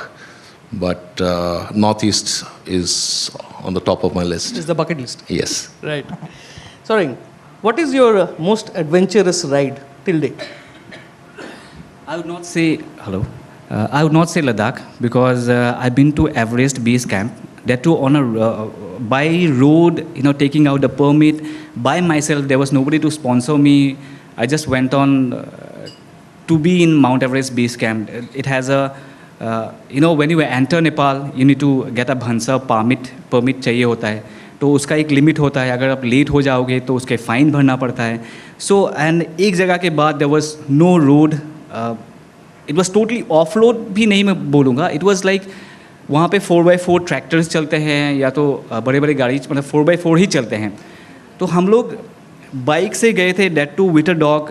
And again I could not take Bella at one point because Sagarmatha एक national park के अंदर पड़ता है, वो वहाँ पे जाके पता चलता है. And then doing this trek जो 14 दिन लगता है, 12 दिन लगता है, मैंने 5 दिन में ख़त्म करके I came back to the last motorable village, वहाँ से बाइक उठा के फिर इंडिया आना.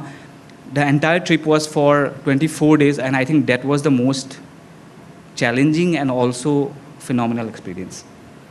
Interesting. Sunny, since you are traveling most around with high performance motorcycles, and by that I mean like big Harley Davidsons and Ducatis, and these have big engines, what is the biggest hindrance when you ride out with these big motorcycles in India? I would say the beauty and the hindrance of these motorcycles is the same, the attention.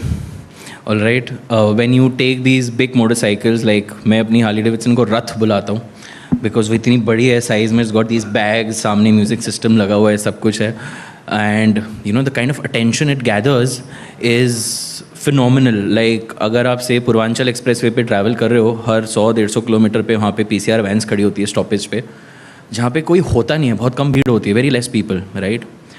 But still if you stop there, 15 minute के अंदर last time I remember almost 50 लोग वहाँ जमा हो चुके थे, दुकान वाले सारे, 2 PCR और आ गई वहाँ पे, it was near Amethi. And the kind of questions you get कि डीजल पे चलती है क्या, आप कितनी तेज़ भगाते हो. Bikes obviously they have a speed which goes way beyond the legal limits. तो सबको यही लगता है कि इफ़ इट शोज़ 300 तो हम 300 पे भी चलाते हैं, जबकि ऐसा होता नहीं है. मतलब मैं तो नहीं चलाता.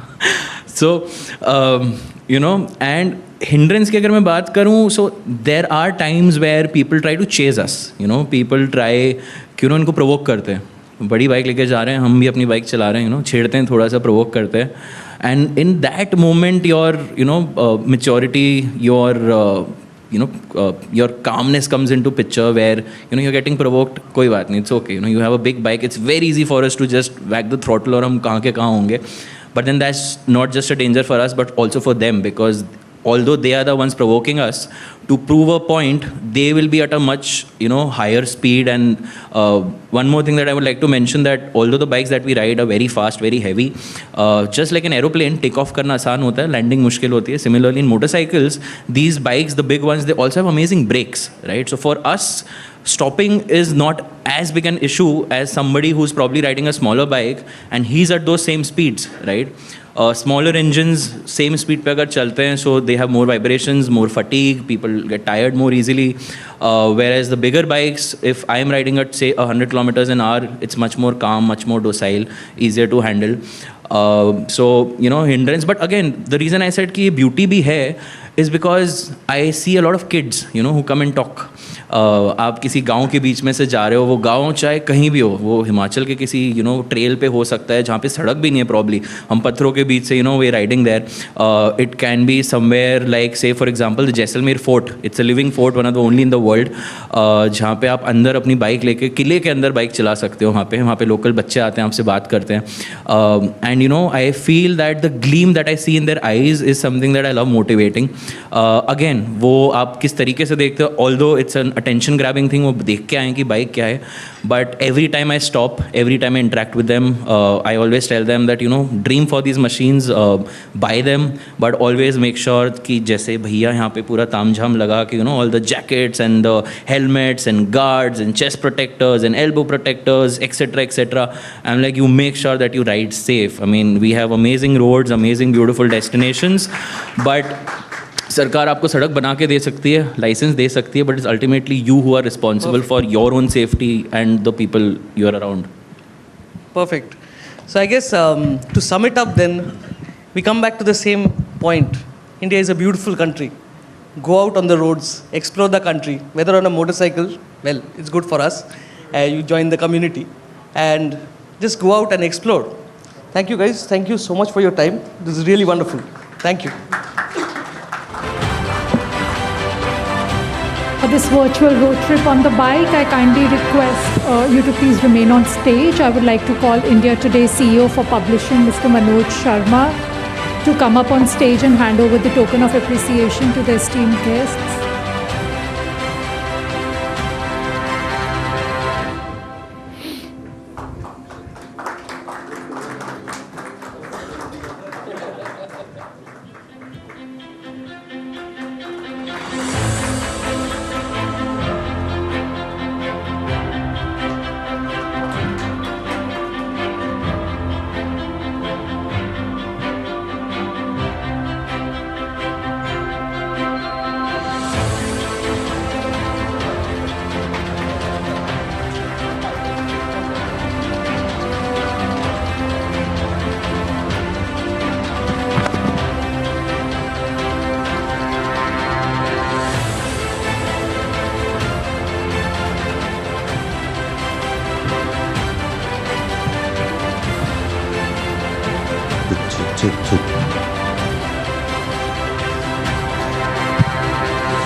Indian travelers today seek immersive experiences around local culture, adventure, regional cuisine, and festivals.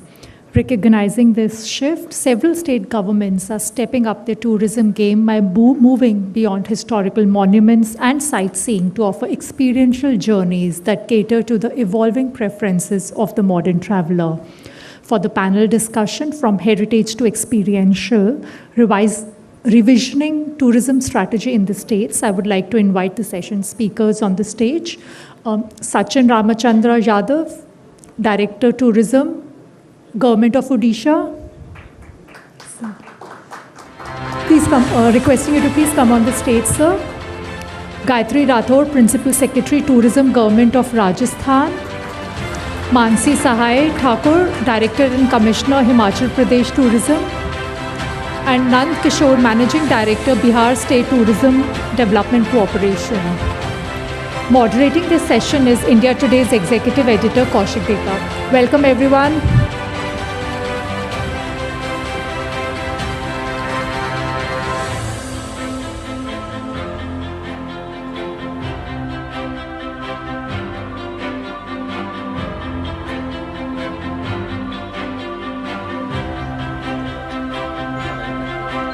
Good afternoon.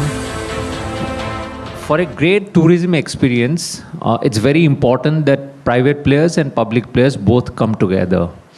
And we have just seen the experience narrated by the private players in our previous two sessions. And now it's time to take stock of what the administration is doing to enhance our tourist experience. I'll first go to Mr. Jadab from Odisha. And Team India Today has just come back from Odisha, and we had a great experience in that state in terms of tourist hospitality and other facilities.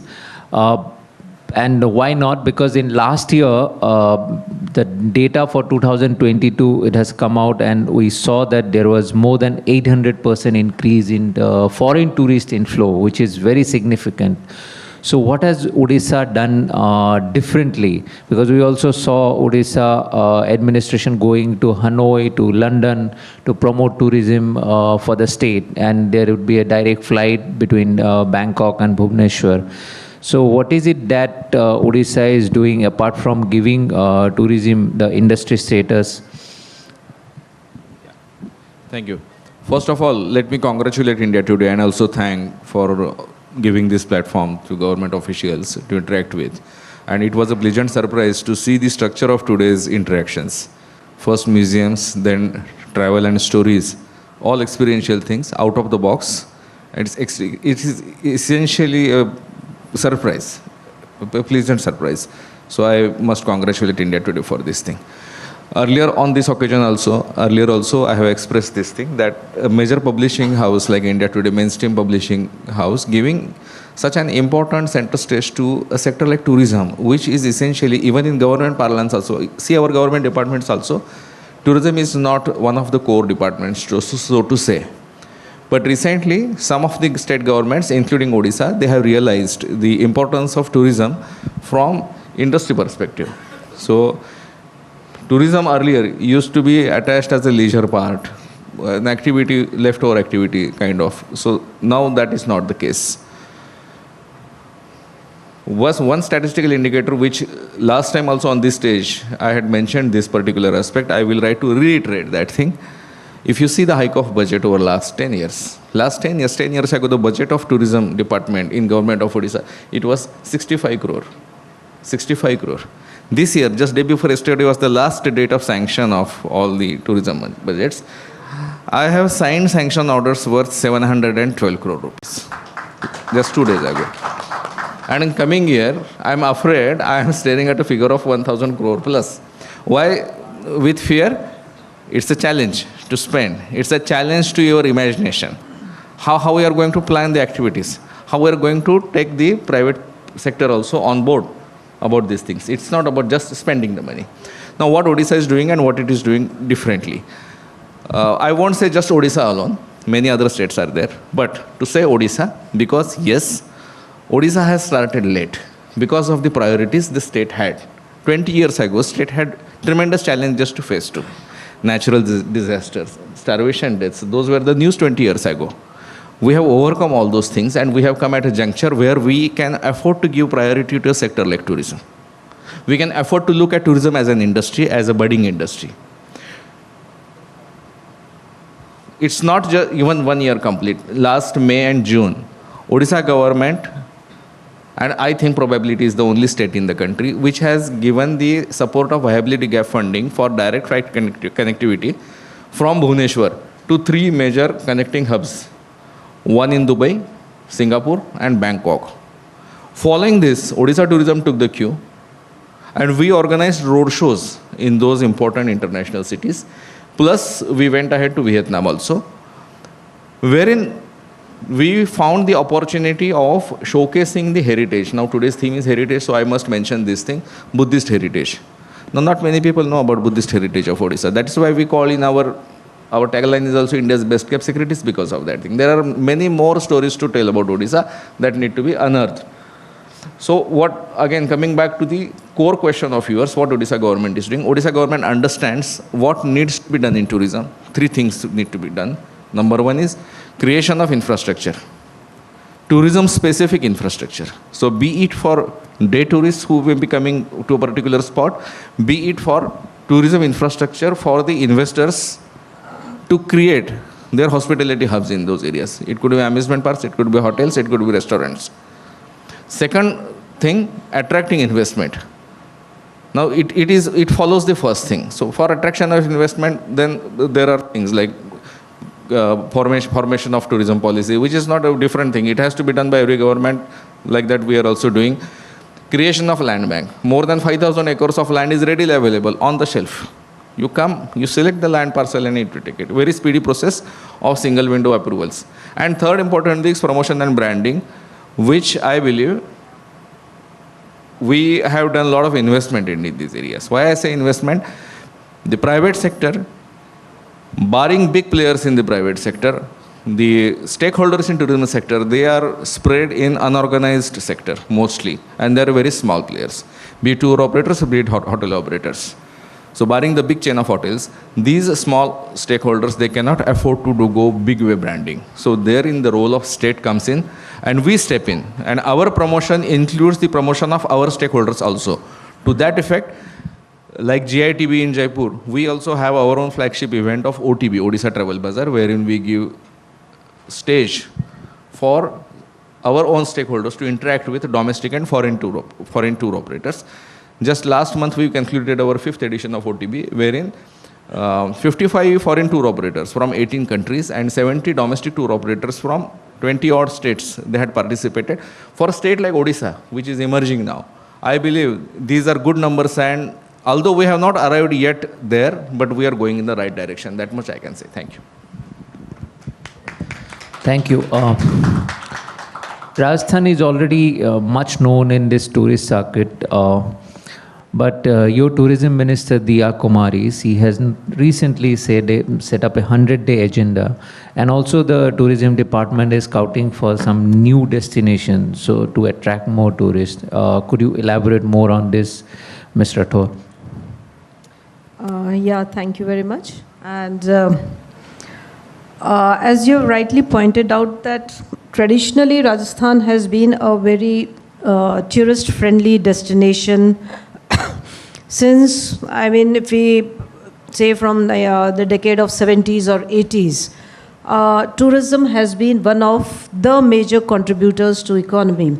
And just now I was discussing with one of the colleagues that tourism and allied activities contribute almost 15% to our state GSDP. So we as a state realize the potential of tourism to boost economic activities and provide employment opportunities in organized as well as informal sector. And talking about new tourism venues, yes, there are so many options. Now, Rajasthan in the post-corona period is not limited to the typical tourist season from November to February. As was being mentioned in the previous session, that the younger generation, they want to explore the place in its totality. It's not that this is the ideal time to visit, this is a particular season to visit, but to understand how actually people live, the essence of that place. And so keeping that in mind, we are trying to showcase Rajasthan as a 365-day destination, and hence the new places. It is not new places, but providing more tourist options at the same places. Like if Jaisalmer has its beauty in winters, but Jaisalmer is also beautiful in the summer seasons. Well, in the daytime, there are certain restrictions for those for whom weather matters. But for those, there are, like we are promoting astrotourism. Now, we all know that desert places are the best place for a night activity, especially with clear skies and everything. So we are having those desert trails. Adding to it, we are trying to showcase the rural lifestyle of Rajasthan to the people who are coming, because they also want to experience, because when we talk about Rajasthan, we talk about its culture, its majestic forts and palaces, but it is also the living traditions of Rajasthan. They can be experienced if you go and live with the people who are into camel rearing. So what does a camel herd exactly look like? What does it take to bring up a camel? What are the camel products? These days we know the importance of camel milk for autism and everything. Then there are those banjaras we were just talking about. So to experience their lifestyle. So these are some aspects of intangible cultural heritage that we have added to our tourism promotional strategy. And I must say that it is going very well with the millennial generations. So now Rajasthan has definitely become a 365-day destination, and with more tourism options and the proactive policies of the government, we are also trying to make Rajasthan as the best place for investment in tourism with the industry status, which Orissa was mentioning. I think we started in 2022, and extending so many benefits in terms of electricity tariffs, relaxations in UD taxes and conversions and all so many measures. So it has also become a favorite place for investment in tourism. And very recently you would have seen that now wedding tourism has picked up in a very big way. Earlier also many weddings were happening, but what we are focusing is that it is not for the very rich, uber rich. Even people with medium budget, they can think of having a fairy tale wedding. So that kind of promotional strategy also this government of Rajasthan is promoting. Like Palace on Wheels, the destination wedding, it's becoming part. Coming to Himachal Pradesh, Ms. Thakur, before June 2023, I think Himachal Pradesh created a record of around 1 crore tourist inflow, which was highest in 6 years, if I'm not wrong. But then disaster struck. And how is Himachal now, whether it's jumping back or limping back to normalcy in terms of tourist inflow? Also, what is Himachal doing to avoid the kind of serpentine traffic jam lines we see, to avoid that? Thank you very much. Good afternoon, everyone. Firstly, let me thank India Today Group for bringing us all together. And You rightly said, last year Himachal Pradesh crossed 16 million tourists, and which was a 6% jump from the previous year. Yes, the tourist inflow, we had a very disastrous monsoon, and so much so that we had precious lives lost in the state capital as well. So the magnitude was huge. But I would say that after that, the state definitely came back with a lot of resilience. We went ahead in a very ambitious manner with first resurrecting our infrastructure. And we do understand that in Himachal, we have certain challenges, geographic challenges. We don't have a fully functional, airport on which an Airbus can land. So the state government has been trying, we've been trying a lot for expansion of our Kangra airport, working on the interstate and intrastate connectivity through the development of heliports. So we are at it.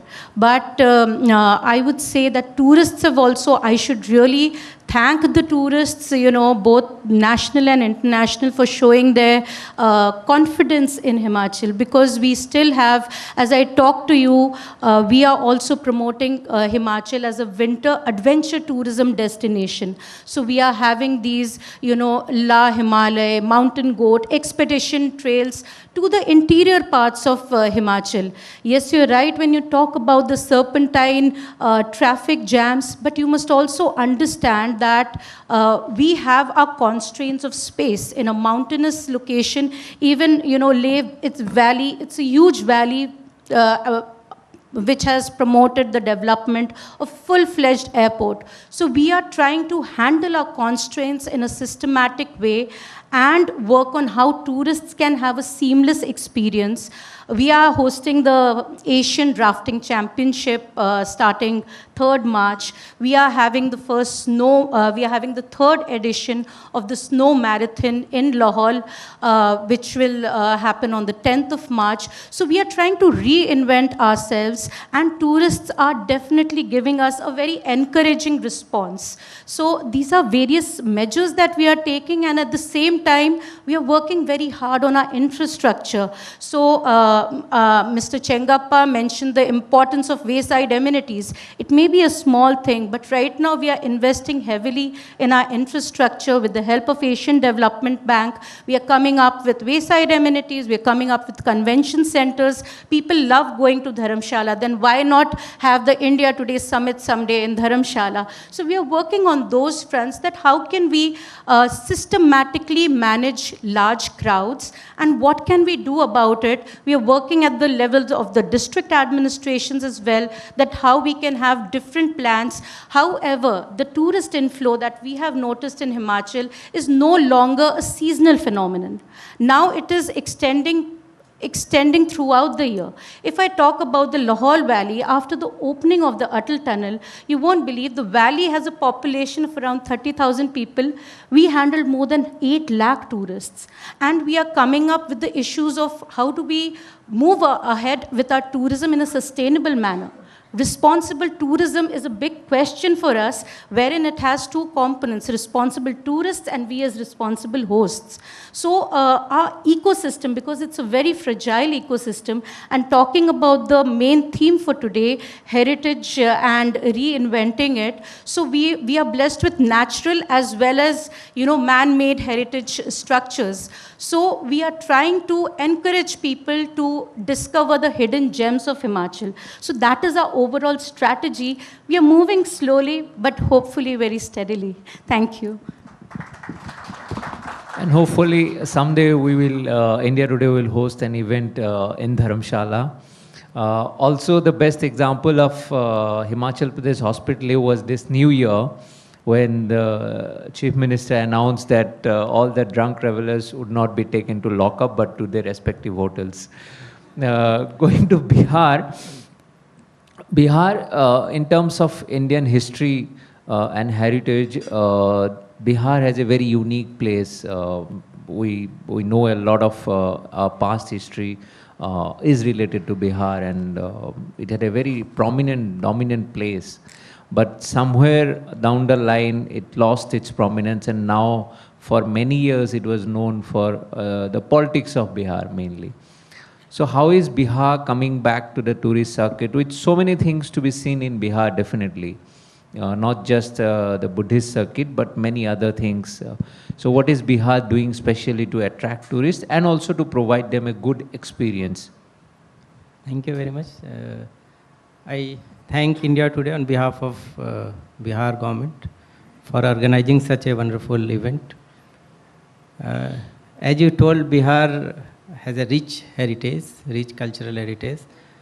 Religiously, I can say all the major religions has a very important destination in Bihar. If we talk about Buddhist, everyone know Mahabodhi temple, which is a World Heritage Site. That is very important, and every Buddhist like to visit that place. Similarly, for Sikh, we talk about Guru Gobind Sahib birthplace, that is in Patna Sahib, that is also equally important. And for Muslims also, we have oldest Sufi temple, Sufi mosque, that is Maner Sharif. And for Jain also, birthplace of Mahavir. So almost all religion, and for Hindu, the most important, everyone has to come in Gaya for just pay homage to their ancestors. That is Pitri Paksh. So all religion has some important places in Bihar, they have to come. But apart from cultural and heritage and religious tourism, now we are focusing on ecotourism also. So what actually we are doing, apart from developing different tourist circuits of different religion based, we are also making clusters. Like Bodh Gaya is one of the important cluster where not only you can enjoy the Buddhist circuit, you can enjoy nearby ecological places, ecotourism you can visit. Nearby place, if you will find that is Kaimur Wildlife Sanctuary, it is a beautiful landscape. So many waterfalls are there, and it's a worth visiting place. So cluster approach also we are doing. And in Rajgir, which is actually nearby Nalanda, Nalanda is again UNESCO World Heritage Site for its oldest residential university in the world. And nearby that we have developed adventure activities like India's first glass bridge. And we have important places like Ghoda Katora and Vishwa Shanti Stupa. So we have ample amount of resources and site to visit for the tourist. There is some issues, there was some issues of infrastructure, but now it's absolutely fine. Law and order is at their place. So now number of tourists has improved a lot. If you will talk about foreign tourists, this year it was highest, and total tourist influx is almost 8 crores. This year it's 8 crores because there was a major fair in Malmas Mela. It happens after every 2.5 years. So number of tourists are improving. We are providing them better experience by providing different opportunity of tourism destinations. And I can say Bihar is very good place to visit. If you will visit Bihar, you will certainly change your perception about Bihar. So I will request all of you to plan your visit, and then you will certainly talk about better part of the Bihar, and the things which are going back of your mind that Bihar is not so safe. It's totally safe and with full of good infrastructure and natural beauty. Thank you. Thank you, Mr. Kishore. You talked about safety, and we have two women secretaries here. Women's safety, tourist safety, it's very important and significant in India, which actually at times discourage many women to travel alone. In your respective states, and you can also give suggestions to other states as well, what exactly the government should take, apart from deploying large number of policemen, tourist police on the street, but what are the measures, other measures that they can take to give that feeling of safety to a woman tourist, particularly those who could be planning to travel alone? I'll start from you, Mr. Rathore. Yes, issue of solo women travelers and their safety is an area of prime importance to us, because other than family trips, we are promoting Rajasthan also as a place for solo women travelers or women traveling in groups. As rightly said, it is not purely a matter of law and order or deployment of police personnel. It is the involvement of the stakeholders. So recently we've started a campaign of sensitization of the stakeholders that the more the tourists, it is your bread butter. And if you kind of, antagonize the tourists by unnecessarily harassing them, asking them to buy a particular thing, go to a particular place, eat at a particular joint, something like that. So it is going to create unnecessary irritation. And this is one of the things which in our feedback mechanism has come up. And also for women tourists, other than those, all the safety apps and the cab drivers displaying their numbers, and with Uber and Ola, many things are taken care of. But again, we have our call centers, our Abhay Command and Control centers. So the rapid response teams and our Nirbhaya squads, we have regular dialogue between our Nirbhaya squads and the stakeholders of the tourism industry. Also, we have initiated that guides for the issuing licenses to the guides, we are giving priorities to women guides as well. So now that is a very, you can say, a kind of gentle presence of the women. So if someone wants to ask something or talk something, so the presence of women guides in their uniform, that is a very, kind of relaxing, or you can say reassuring feature that we have recently introduced. And at the same time, as part of Home Guards also, deployment of Home Guard, which is a part of our tourist assistance force, 30% we are trying to get in women Home Guard. So that is kind of, enabling atmosphere that we are trying to give. You have just 1 minute to respond to the same question. Yeah, but can I just most humbly suggest that this issue must be important for each one of us? Yes, not certainly. Just for the women sitting But here. you can answer from a women perspective. Yeah. So having said that, just talking about Himachal Pradesh, so I would say this issue is very much community-led. So the kind of community that we have, the kind of values that we have instilled. For example, in Himachal, in the tribal areas of Kinnaur, Lahaul and Spiti, Pangi areas, they are very much female-dominated, families. So the structure is kind of matriarchal, and so that also contributes to the overall thinking of the society.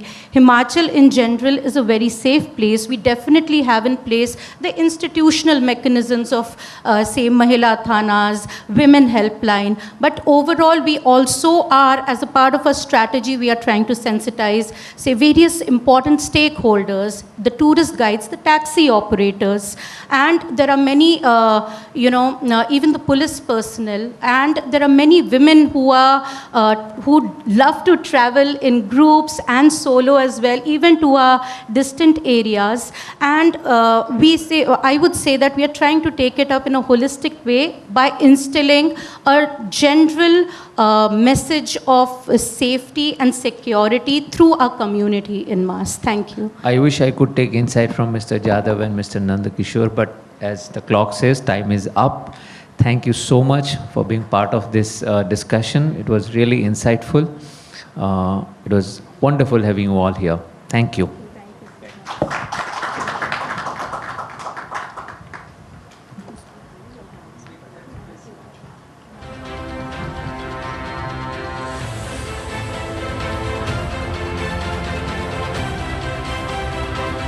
Thank you everyone for sharing the efforts being undertaken to promote tourism in the states. I would like to call on stage India Today CEO for Publishing, Mr. Manoj Sharma, to hand over the token of appreciation to the panelists.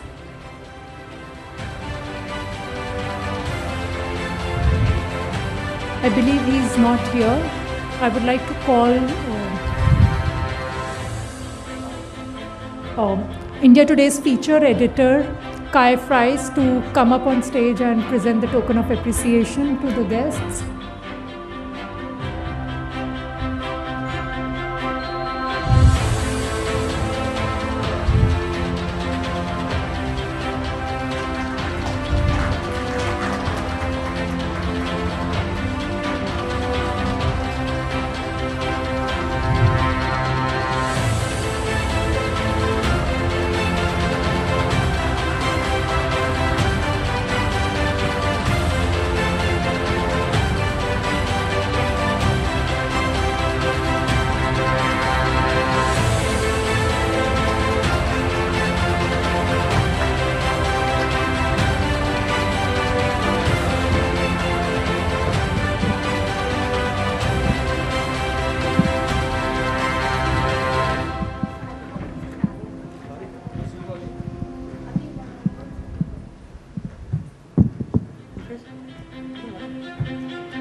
We are setting up the stage for the next session. Please give us a moment.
Old Delhi is a testament to history with its ancient... Yes, everyone, please give a round of applause to the Honorable Lieutenant Governor of Delhi, Mr. Vinay Kumar Saxena.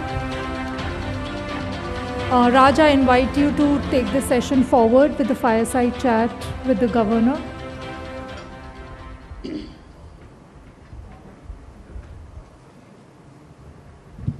Firstly, ladies and gentlemen, let's give a very warm round of applause to the Lieutenant Governor of Delhi, Mr. Vinay Kumar Saxena. He actually has I was looking at he has had such a varied career. He was a jet-set corporate executive, then built, in fact, the Dholera port as CEO of Gujarat. While he was doing that, he was also a passionate activist. I think he set up the National Council for Civil Liberties way back in 1991. And that has been an organization that has championed many causes. Then for 7 years, he was Khadi and Village Industries Commission chairman of that. And in that, he not only popularized honey, sir, I come from Kodagu, which honey is our major product on this one. Yes, you've done. I visited Kodagu. Oh, also. Lovely. It's the best part of the country, sir, apart from Delhi. Beautiful place, beautiful. And of course, also helped the empowerment of leather artisans in a big way. And then was given the major responsibility of being the Honorable Lieutenant Governor of Delhi. As you know, Delhi is not only the capital of India and capital of for almost 500 years. If you look at the history of Delhi, and from the medieval periods, it has dominated. Every street you walk in Delhi is steeped in history, monuments, beautiful parks, major events that happened during independence. Our parliament is here, head of government, as well as many of the other beauties that Delhi offers. So Mr. Saxena has kindly agreed to speak for about 10-15 a fireside chat with me. He has to rush off to another place. So let's begin, Saxena Saab. Some water for you.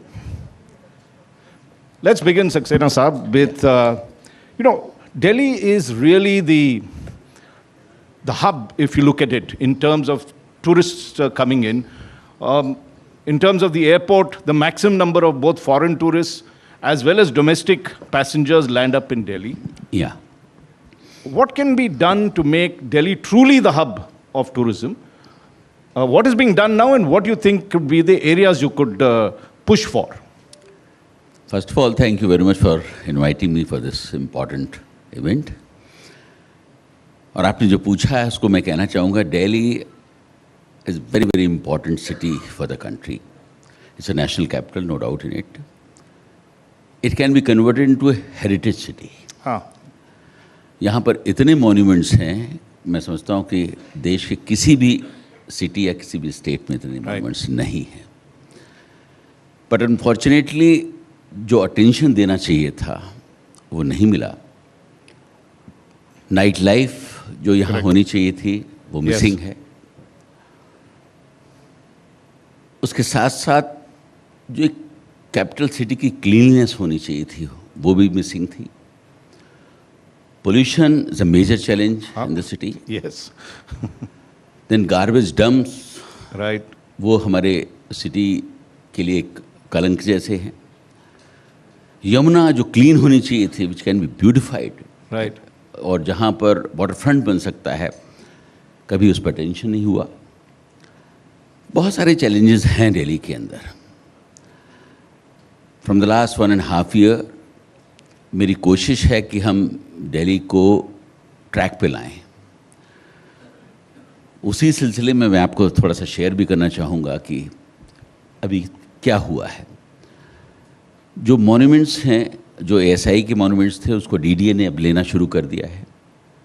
अभी recently हम लोगों ने archaeological park जो महरौली में है, उसको develop किया है. Within 7 months it was developed. और आज लगभग 1500+ पीपल विजिट करते हैं डेली. वहाँ एक कैफेटेरिया है, very high and cafeteria. Plus उसके साथ साथ और जो मॉन्यूमेंट्स हैं उनको भी हम डेवलप करने की कोशिश कर रहे हैं. यमुना क्लीनिंग के लिए we work very very hard. Yamuna जो है वो एक तरीके से नाले में कन्वर्टेड है। 6-8 months वी वर्कड, जो BOD और COD उसका कम भी किया, बहुत सारी एजेंसीज को साथ में लिया, बिकॉज यमुना की जो प्रॉब्लम है वो इंटरस्टेट भी है। बहुत सारा एफ्लुएंट जो है हरियाणा से भी आता है इसमें, उसके साथ साथ जो दिल्ली में भी जनरेट हो रहा है उसको भी कम करने की कोशिश की, बट समहाउ एक सुप्रीम कोर्ट में स्टेट गवर्नमेंट ने पिटीशन फाइल किया और उसके बाद वो एक्टिविटीज़ जो मेरी थी वो स्टे हो गई हैं, तो उसकी वजह से हम नहीं काम कर पा रहे हैं उसमें। दिल्ली में स्कोप बहुत है फॉर टूरिज्म, ये मैं कहना चाहूँगा। नाइट लाइफ को बढ़ाने के लिए मैं आपको कहना चाहूँगा कि 2016 से जो प्रपोजल थे 24/7 काम करने के लिए इंडस्ट्री के, वो पेंडिंग पड़े हुए थे स्टेट गवर्नमेंट के पास। उनको हम लोगों ने हमारी स्पेशल पावर यूज़ करके निकाला और अभी तक मैं आपसे शेयर करना चाहूँगा 700+ इंस्टीट्यूशंस को, ऑर्गेनाइजेशंस को हमने 24/7 वर्क करने की परमिशन दे दी है। वाह! इसी से जो है नाइट लाइफ में चेंजेस आएंगे। सेकंड, जो बहुत इम्पॉर्टेंट चीज़ मैं कहना चाहूँगा, यहाँ जो 5 स्टार 4 स्टार होटल्स थे, मुझे बताया जब होटल एसोसिएशन के लोग मिले आकर कि अगर कोई कस्टमर उनका या कोई पैसेंजर या कोई टूरिस्ट रात में फॉर एग्ज़ाम्पल 12 बजे चेक इन करता है और वो कहता है कि ठीक है मैं थोड़ी देर ज़रा बार में बैठूंगा, उसके बाद फिर रेस्टोरेंट में जाऊंगा, डिनर लूँगा, तो उसको जो रिप्लाई मिलता था वो ये था कि सर सॉरी 11 बजे हमारे यहाँ बार बंद हो जाता है, 11 बजे रेस्टोरेंट बंद हो जाता है, room service the only option. You are in national capital. Correct, right. 11 बजे कैसे बंद हो सकता है? बिल्कुल। तो इमेज का भी सवाल था। वो रूल सारे बदल दिए गए हैं। नाउ 5 स्टार 4 स्टार होटल में 24/7 सर्विसेज अलाउड हैं। पहले रिस्ट्रिक्शंस था कि आप एक से ज़्यादा बार का लाइसेंस नहीं मिलता था 5 स्टार 4 स्टार होटल में। Now they can take as many as they want, उसमें कोई रिस्ट्रिक्शन नहीं है। 3 स्टार होटल्स को हम लोगों ने 2 बजे तक अलाउ कर दिया है, वहाँ आप बिजनेस कर सकते हैं। एयरपोर्ट या और इम्पॉर्टेंट प्लेसेस जहाँ 24/7 की रिक्वायरमेंट है उसको 24/7 कर दिया है। The most important action which I have taken, जो लाइसेंसिंग प्रोसेस है that has been made online and 49 days के अंदर you will get the license. Wonderful. 49 days. Earlier it was taking 3 years. Right. 3 years. Various agencies. Deemed approval है, 49th day में अगर आपको licence किसी agency ने नहीं दिया है तो ऑटोमेटिकली इट विल गेट। तो किसी को कहीं जाने की ज़रूरत नहीं है, हर चीज़ जो है फेसलेस कर दी गई है। उसका इम्पैक्ट बहुत हुआ है और अभी जो मेरे पास डेटाज आते रहते हैं उसके मुताबिक करीब 50 to 55 लाइसेंसेस एवरी मंथ हम दे रहे हैं, जो स्टक थे फ्रॉम ईयर्स टुगेदर। तो इस तरीके के स्टेप्स लिए गए हैं। कुछ नए स्पीसीज़ को डेवलप किया गया है। यमुना फ्लड प्लेन्स में आपने देखा होगा कि it was full of encroachment, हज़ारों झुग्गियाँ, वहाँ पर एनिमल्स, उनको क्लीन करके एक प्लेस सराय काले खां के पास डेवलप की गई, दैट इज़ कॉल्ड पांसेरा, जहाँ हम लोगों ने करीब 25,000 बैम्बू का प्लांटेशन किया है।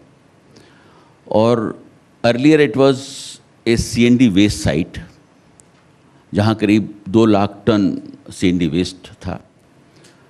आज मैं समझता हूँ कि दिल्ली या आसपास के किसी भी स्टेट में इतनी खूबसूरत जगह नहीं होगी जिसको डेवलप किया गया है। करीब वहाँ पर भी 500-700 लोग पर डे विज़िट करते हैं और 50 रुपये का टिकट है, उसको लेकर आते हैं। वाटर बॉडीज़ बनाई गई हैं, म्यूज़िकल फाउंटेन्स लगाया गया है वहाँ पर। एक बहुत हाई एंड कैफेटेरिया बन के तैयार हो गया है, उसका ऑक्शन अभी हो रहा है, शायद 4 मार्च को वो भी शुरू ऑपरेशन में आ जाएगा। इसी तरीके से एक और प्लेस है इट्स कॉल्ड असीता, वो भी यमुना फ्लड प्लेन्स में है, उसको भी मैंने लास्ट ईयर डेवलप किया था। और आज उसके अंदर जो वाटर बॉडी है उसमें करीब 182 स्पीशीज़ जो हैं बर्ड्स की वहाँ पर विज़िट कर रही हैं। उसको भी मैं चाहूँगा आप आकर देखें। तो बहुत सारी कोशिशें हो रही हैं दिल्ली को बेहतर करने की। मैं ये भी कहना चाहूँगा कि जिस वक्त मैंने ओथ ली थी उस वक्त मैंने कहा था कि मैं दिल्ली को सिटी ऑफ फ्लावर्स बनाऊंगा, city of sorry flowers, city of Joy बनाने की कोशिश करूंगा, और उसी तर्ज पे मैं काम भी कर रहा हूँ। इस साल आपने ट्यूलिप्स को देखा होगा, पूरे सिटी के अंदर ट्यूलिप्स हैं। अर्लियर एक ट्यूलिप का जो एक एरिया था वो एनडीएमसी का एरिया हुआ करता था। Now this time the entire city is full of tulips. You are correct, my wife just took a photo and showed me and I didn't realize Delhi में है। पहले 40,000 ट्यूलिप्स आया करते थे, आज इस बार हम लोगों ने करीब 5 लाख ट्यूलिप्स को लगाया है। अरे तो कोशिश ये है कि जो नेशनल कैपिटल का जो स्टेटस होना चाहिए उसे हम किसी तरीके से लाने की कोशिश कर रहे हैं। Wonderful, wonderful to hear that, because I've always thought we go to London and we spend 4 days, go to Berlin another 4 days, Paris, we don't think of going to rural France, or even London you might stay most of the time and then go one day trip and come back. What needs to be done for Delhi? Because Delhi is used most like a transit. We'll go to Agra, we'll go to Jaipur, that part of it, and then fly off to other places. How can we Delhi can keep the tourists at least for 3 to 4 days, keep them engaged with food, what you mentioned, monuments. What is the plan for that? Can we get people to spend more in Delhi apart from other parts of the country? Very important question actually. ये आपने जो कहा है वही हमारी कोशिश है। आपने देखा होगा कि इस वक्त 150 प्लस फाउंटेन्स पूरे सिटी के अंदर लगाए गए हैं, एंड करीब 500 प्लस हमारी प्लानिंग है in different part of the city लगाने की, जस्ट टू अट्रैक्ट पीपल। जिस वक्त G20 चल रहा था उस वक्त जो हम लोगों ने करीब 7,50,000 पॉटेड फ्लावर्स पूरे सिटी के अंदर लगाए थे, जिसकी वजह से यूपी, राजस्थान, हरियाणा वगैरह से लोग उसको देखने के लिए आ रहे थे। तो उसी तर्ज के ऊपर काम कर रहे हैं। उसके साथ साथ बहुत सारे आर्टिफैक्ट्स जो उड़ीसा और राजस्थान से हम लोगों ने परचेज़ किए हैं उनको भी सिटी पे लगाने की कोशिश की जा रही है। द आइडिया इज़ कि सिटी को एक टूरिस्ट हब में कैसे कन्वर्ट किया जाए। लोग जब सिटी के अंदर आएँ तो उनको ये लगना चाहिए कि हम एक इस सिटी के अंदर हैं जहाँ चलो एक 2-4 दिन गुजार के जाते हैं, यहाँ खाएंगे गलियों में, सड़कों को घूमेंगे, देखेंगे, फाउंटेन्स को देखेंगे, तो मज़ा आएगा, अपनी फैमिली के साथ आएंगे। तो आइडिया तो वही है कि किसी तरीके से सिटी को उसी रूप में कन्वर्ट करना। One final question. I know you're in a bit of a hurry to go, but G20, you had mentioned the facilities and everything else would come. Now, Bharat Mandapam is there, you have the trade fair, but for a long time it had been neglected. We never got the big fairs. Can Delhi become the true MICE city, as they call it, meetings, incentives, exhibitions, and this thing, what they use that acronym for in tourism parlance. Can it become the hub of fairs and exhibitions? Definitely. मैं आपको यहाँ से share करना चाहूँगा Bharat Mandapam was constructed at a cost of 2,700 crores. दूसरा एक और जो बनाया हुआ क्या है वो Yashobhoomi at a cost of around 5,000 crores. Can you believe कि Yashobhoomi and Bharat Mandapam are booked for 1 year? Wow. It means कि यहाँ पर बड़ी बड़ी जो है एग्जीबिशंस होंगी, यहाँ पर बहुत बड़े बड़े कॉन्फ्रेंसेस होंगे। जब कॉन्फ्रेंसेस होंगे, एग्जीबिशंस होंगी, तो जो टूरिस्ट यहाँ आएगा या जो उससे कनेक्टेड लोग आएंगे, दिल्ली के लोगों को, दिल्ली के होटल्स को बिजनेस मिलेगा। तो आइडिया बिल्कुल क्लियर है। तो प्राइम मिनिस्टर का जो विज़न है वो बहुत सिंपल है कि हम अपने सिटी को किस तरीके से एक टूरिस्ट फ्रेंडली बनाएं। देखो इंडिया प्राइम मिनिस्टर साहब का एक बहुत ही पेट प्रोग्राम है। इसकी वजह से आज लोग बहुत सारे सिटीज़ में, अपने ही सिटीज़ में विज़िट करने लगे हैं जिन्होंने कभी देखा नहीं। प्रॉब्ली आपने शायद दिल्ली को पूरा नहीं देखा होगा। मैं तो रिक्वेस्ट करूंगा कि आप देखिए दिल्ली में क्या क्या हो गया है और क्या क्या होने वाला है। तो ये ज़रूरी है कि हम पहले अपने सिटी को देखें, अपने सिटी को एग्जामिन करें, उसके बाद हम अपने कंट्री को एग्जामिन करें। तो ये जो प्रोग्राम चल रहा है प्राइम मिनिस्टर साहब का भी, मैं समझता हूँ कि ये भी टूरिज़्म को एक बहुत बड़ा बढ़ावा देने वाला है। और ये दो जो यहाँ कन्वेंशन सेंटर्स बने, जो वर्ल्ड क्लास कन्वेंशन सेंटर्स हैं, उसमें जो एग्जीबिशन या कन्वेंशन सेंटर्स में जो कैपेसिटी है वो 5,000 to 10,000 पर्सन्स की कैपेसिटी है। 500 to 700 कार्स की पार्किंग एट ए टाइम हो सकती है, एंड फ्लॉलेस प्रोग्राम्स वहाँ होते हैं। G20 का प्रोग्राम भी वहीं पर हुआ था, और आपने शायद देखा भी होगा कि जितने भी लीडर्स, वर्ल्ड लीडर्स वहाँ पर मौजूद थे, they were all very happy to see the infrastructure created by the government of India. तो इस तरीके के प्रोग्राम चल रहे हैं और कोशिश भी मेरी भी यही है कि हम दिल्ली को कितना खूबसूरत ज़्यादा से ज़्यादा बना सकते हैं. Wonderful. One last point, you had mentioned Yamuna cleanup. I want to ask you about air pollution. वो तो बहुत बड़ा subject. We'll take a full hour to discuss it. When can we expect Yamuna, the work that you're doing, कब तक वो थोड़ा साफ हो जाएंगे? You will not see all those industrial chemicals coming in. When can we see that, and when can the waterfront be developed? देखिए, Yamuna cleaning is very close to my heart और मैंने उसमें दिन रात वर्क किया है. Around 6 to 7 months, I was visiting almost every second day. मैंने वहाँ करीब 40 से ज़्यादा मोटर राइड्स किए हैं, जो इम्पॉसिबल था वहाँ पर खड़ा भी होना. NGT chairman was with me. Chemicals की एक वहाँ पोजीशन थी कि 5 मिनट्स अगर आप वहाँ पर खड़े हो जाएंगे तो आप your eyes will start burning. That was the condition. लेकिन हम लोगों ने इसको 7 मंथ्स के अंदर 11 किलोमीटर का stretch absolutely neat and clean कर दिया था. There was no garbage. वाह. लेकिन हमारा दिल्ली में जो चैलेंज है इज़ वेरी डिफरेंट. जो पॉलिटिकल चैलेंज है is because of that they went to the supreme court कि सब this work is mine, LG should not do this, or because of that the Honorable Supreme Court has stayed my role in that. From that very day I am not working on this. I don't know जब कभी भी वो stay जो है vacate होगा उसके बाद again I will start working on it. लेकिन मेरा आपसे promise है जिस दिन वो stay vacate होगा 2 years will be the upper limit. 2 साल के अंदर यमुना उसी तरीके से क्लीन होगी जैसा कि जब यहाँ दिल्ली में एंटर करती है पल्ला के अंदर, जहाँ उसका BOD और COD 5 हुआ करता है. This much I can promise. लेकिन अभी मैं कुछ नहीं कह सकता उसके बारे में. Well, we hope that all this happens because we have loved Delhi. We all stay in it and breathe the air. Of course, that's a different story. As I said, we shouldn't. But the Yamuna front is very critical. It's one of the best. मैं इतना और कहना चाहूँगा, Yamuna front जो आपने water front की बात करी है, that we have already conceived और होपफुली नेक्स्ट मंथ हमारे टेंडर्स वगैरह हो जाएंगे. एक पार्ट जो है यमुना में वाटर फ्रंट बनाने का DDA बहुत जल्दी शुरू करेगा. It will be world class. Let's give him a very warm round of applause for that. The Lieutenant Governor has also very kindly agreed to present some of the awards for today. As I had mentioned in the morning meeting, we've actually been doing this, sir, for the last 5 years. And the idea is to encourage competition between states, friendly competition between the states. And we have surveyed something like 121 destinations, and all the states have participated. Then we engaged a very prominent research agency called MDRA to talk to various respondents, including frequent travelers. And they, in 9 categories, they've come up with winners for it. We have divided the winners into 2 things. Okay. One is the best performing states and the other is the best emerging states. Because we feel sometimes one state keeps winning. So let's give a chance to those states that are trying to come up. Absolutely. So these particular awards that you're giving away, sir, is going to be for the best emerging states.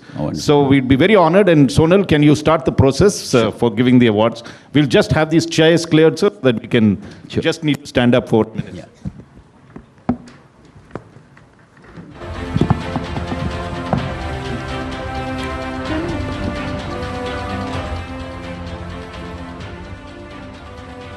And meanwhile, thanks a lot, sir, for taking your time out to be with us here today and sharing the initiatives to make Delhi a world-class tourism destination.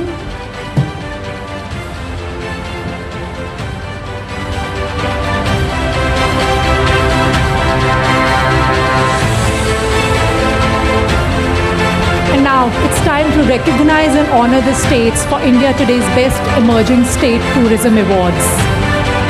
The first award for the Best Emerging State for Tourism Award under the Heritage Destination category goes to Gwalior, Madhya Pradesh. May I request Vivek Shrotriyo, Additional Managing Director, MP State Tourism Development Board, to come up on stage and receive the award. Okay, so he's on his way, so we'll just move to the next award. The Best Emerging State for Tourism Award under the Mountain Destinations category goes to McLeodganj, Himachal Pradesh. And I would like to request Mansi Sahai Thakur, Director and Commissioner, Himachal Pradesh Tourism, to come to the dais and receive the award. Can I have a big round of applause, everyone, for the winners?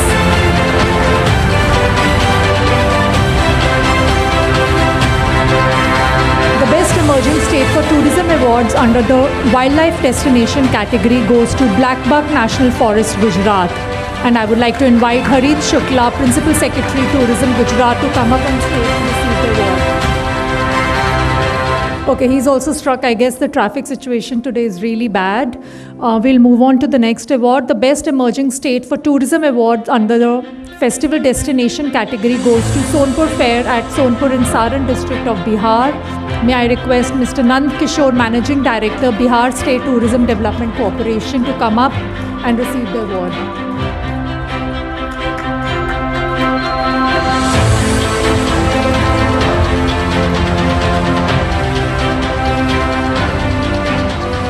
The Best Emerging State for Tourism Awards under the Most Scenic Roads Destination category goes to Udaipur to Mount Abu in the state of Rajasthan.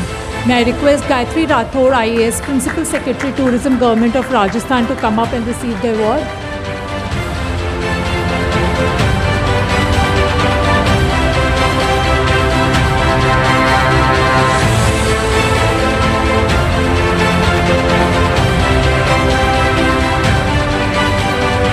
Thank you, sir. The other two award winners are still on the way. So in the interest of time, I would like all the winners to come back on stage for a group photograph with Mr. Saxena. All the winners, please.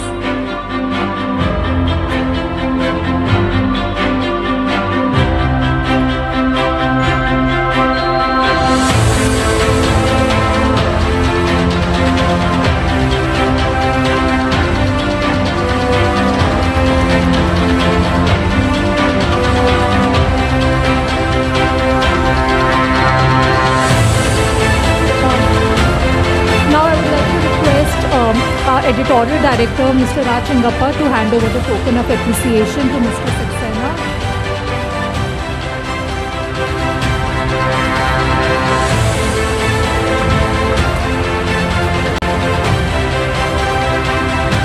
Thanks a lot, sir, for taking time out of your schedule to be with us here today.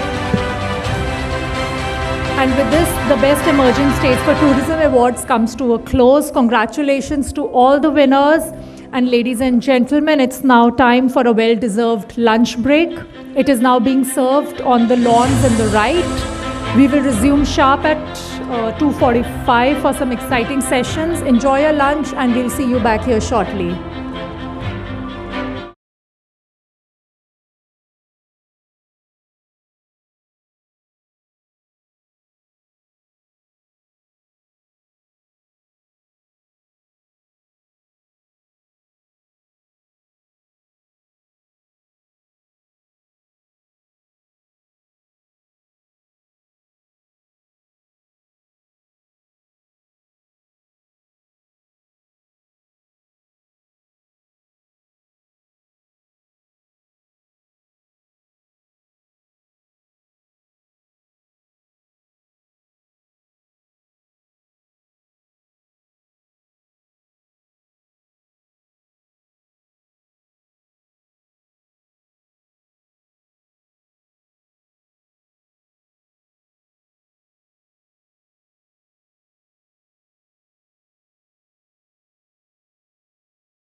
I would like to take a quick moment to thank our sponsors.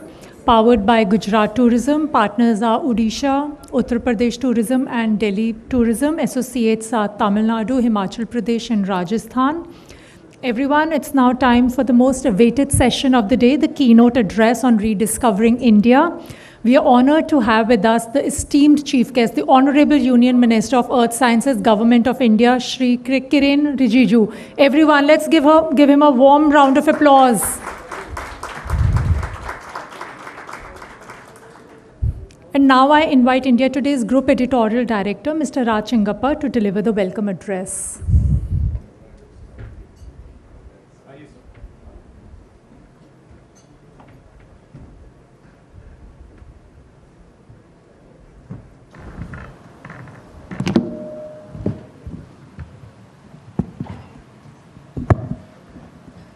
Good afternoon, everyone. I hope you all had a good lunch, and perfect way to start the finale of this India Today Tourism Summit and Awards. We are delighted to have Kiren Rijiju, the dynamic member of Parliament from Arunachal Pradesh, and the Union Minister of Earth Sciences. Let's give him a very, very warm round of applause. Just a bit about Rijiju, sir. Grew up in Delhi, Delhi boy. Hansraj College, if I'm not mistaken. I asked him what he studied. He studied geography. So there is a lot of correlation between tourism and geography, and we'll talk about that more. He has held a lot of portfolios before this. He was Union Minister of Law. Earlier, he was for Home Affairs, Minority Affairs, Sports, and Youth. And you can see how youthful he is. He was a sportsman when he was an athlete. And what was your special, sir, you were a champion of a couple of events, I think. I used to be an avid an athlete in almost a dozen of sporting disciplines. But my favorite was football. And of course, some athletics. I used to throw, javelin, I used to jump, I used to run. There's multiple disciplines. Wonderful. A round of applause for that. But I was chatting with him outside, and we were talking about, he handles earth sciences. Many senses we all have to come to you, right? And if tourism is the whole of government, then earth sciences plays a very critical part on this. But more interestingly, what he told me was that on tourism, we all have to breathe it. We have to do it. You know, I don't need to prepare. And he comes from the state of Arunachal Pradesh. So let's start with that. One of the things that we have is these wonderful borders, and the scenery there, whether it's on Arunachal Pradesh or if you go right up to Ladakh and other places, they are so dramatically different. How can we promote border tourism? What can be done to ensure that, you know, we get to see the land that you lived in all your life, but we have not seen it? Well, that is a very important and interesting topic, because the Himalayan region, right from Ladakh to Arunachal, if you see, it can be divided into two parts. The extreme border area, which were prohibited before 2014. In some places, you required to obtain the passes, and there are military restrictions. The Defense Ministry and the Home Ministry had put certain restrictions for the visitors. And the lower part also hardly, places like Arunachal Pradesh are known to the outside world. Of course, Himachal Pradesh, Uttarakhand, these are well known because of the hill stations which were there during the British time. But now, the entire Himalayan region and the northeast has become a very attractive destination. For example, in my state of Arunachal Pradesh, since it is a big state in terms of geographical size, we have different kinds of location which can cater to the taste of the visitors. Those who want to just enjoy the natural beauty or take part in certain activities like natural, those adventurous activities, jungle walking or boating or kayaking and all. We have plenty of locations. And then there are various locations which can serve just as a destination, like winter destination. People can go there. In summers, they go for relax, very mild climate. In winters, you can enjoy the snow. During the monsoon, you can really feel and face the fury of the monsoon, of course, bit dangerous. So there are different types of locations. It depends on what you want to face and feel. So accordingly, we have created the infrastructure. And now good thing is Northeast has a very beautiful connectivity now. We have airports all across. We have good railway lines connected. The road conditions are brilliant. The highways are almost reaching out to all the major towns. Even the villages and the border points are also connected with roads. So the connectivity was an issue in the past, which is no more. So I think the entire Himalayan region, and as you had put your first question on me about my home state, we are offering a very good taste for all the visitors. And I would gather that apart from the jungle treks, there are a lot of birds that one could see. There's a huge amount of wildlife that you could go on and look at, apart from, as you were saying, the cuisines of Arunachal Pradesh. Yeah. If you just move a little this side and have a look at the other areas. You talked of Northeast as a connectivity. How can we make a Northeast special hub, where if I want to experience not just Arunachal Pradesh, but other sister states that you'll have, what can be done and what are the plans you think we should be putting into place? Well, if you see the entire Northeast, it can be a combined destination. Once you reach any point of Northeast like Guwahati or Dibrugarh, Itanagar, Shillong, from there you have the options of the next destinations. For example, if a person arrives at Guwahati, he has multiple options to go to Shillong to enjoy the plateau, the pine groves and all, or to go to Kaziranga to see the wildlife, or to go towards Nagaland to see the spectacular, mosaic of cultures. If you go towards Arunachal, as I had mentioned earlier, varieties of choices there within Arunachal Pradesh. So the whole of Northeast can be clubbed into one destination with multiple choices. So if you have, say, 1 month in hand, you can plan accordingly. If you have 1 week, then you have a choice, or either go to this place or that place. Right. If you go for a month, you can visit entire 8 northeastern states. So I would always suggest go for a month, spend good time and enjoy it. See your own country. Outsiders, the foreigners, okay, they will feel it in a different way. But for the Indians, we have such a pristine destinations in our own country. Why to go to Europe and America? See your own nation, so beautiful. Very good point. And some of the things that one needs to do over there, and this is where probably you could think. Take, for instance, river sports, or even cruising down the Brahmaputra that's there. How can you, in many senses, can you, and let's also not forget the tribals and the culture of the tribals. What happens is we only hear about strife over there and we read it in the papers. But this entire Northeast has such a rich history. Is there some way we can also set up museums, places of, if you go to Australia, you get to see the boomerang and you can buy a boomerang from there. They just promote their aborigines very well. But here, our own indigenous culture, we don't promote that well. See, there is a larger issue on that. Right. As we Indians, we are not very exploratory. We are not very adventurous. Right.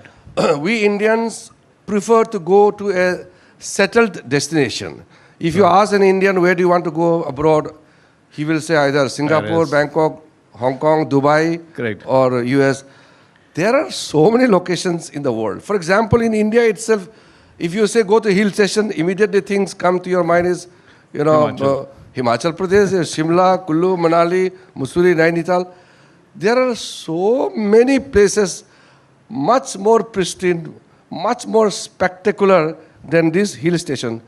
I don't want to, make any kind of adverse remark, but I don't go to these hill stations because it doesn't give me the pleasure of being there. Traffic, honking, too much of noise. You're not going to hill station to see the traffic. You're going there for peaceful atmosphere. So you prefer going further up.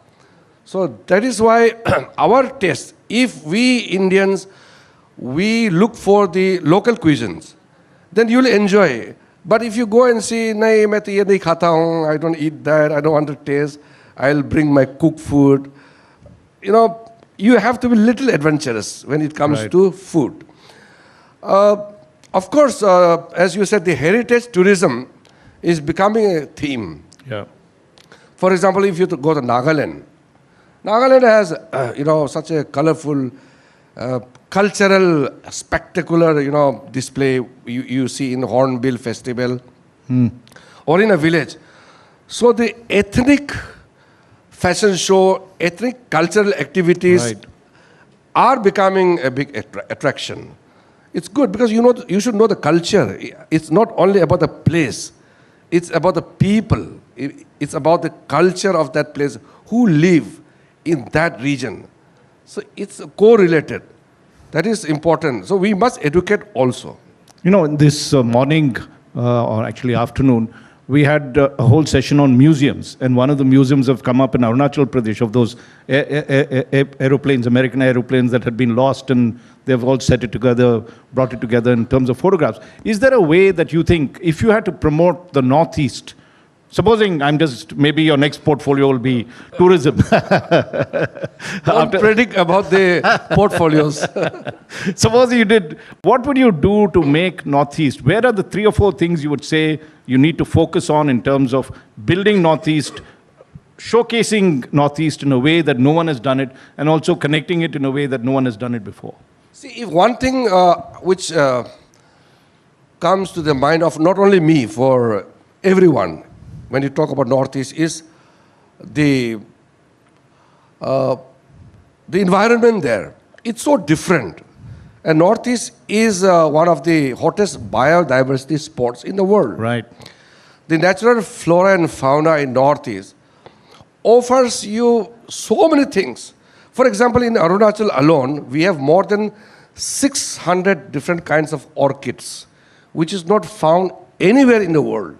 Wow. So these are some of the unique features of that region, because Northeast is only region in the country which has water abundancy. We have surplus water resources of water streams and springs and big rivers. Then we have varieties of different landscapes. Right. So because of that, the wildlife also becomes an attraction. In Arunachal, a beautiful program was launched known as Airgun Surrender. Because airgun was becoming threatening for the birds especially, and the small animals. So the hunting and all this kind of cutting trees, these are prohibited now, which is adding to the values of our natural beauty. So now, for example, if you want to watch, say, hornbill, you can go to 3-4 spots in Arunachal Pradesh, then you can have the view of beautiful hornbill flying there. So bird watching is another important thing which you can do. Besides that, I feel the natural beauty of Northeast is its natural strength. So the natural beauty has to be brought out. Because now everybody wants to feel the nature as closely as possible. So Northeast is very natural. Of course, the industrialization is taking place.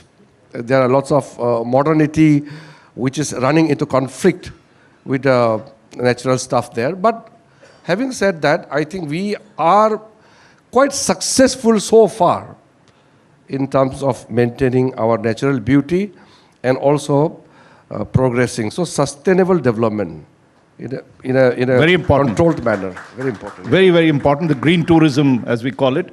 And I like this idea of the orchids that you talked about, because we actually have a destination in France to go and see lavender. There's this whole thing where they've developed this where you can go and photograph lavender fields. We have lavender fields in India. You could as well do this for orchids, what you were saying, to just go on an orchid hunt and identify each of these. That's a thrill by itself. Yes, orchid here in the 5-star hotels in Delhi and Mumbai, I've seen they import orchids from Thailand.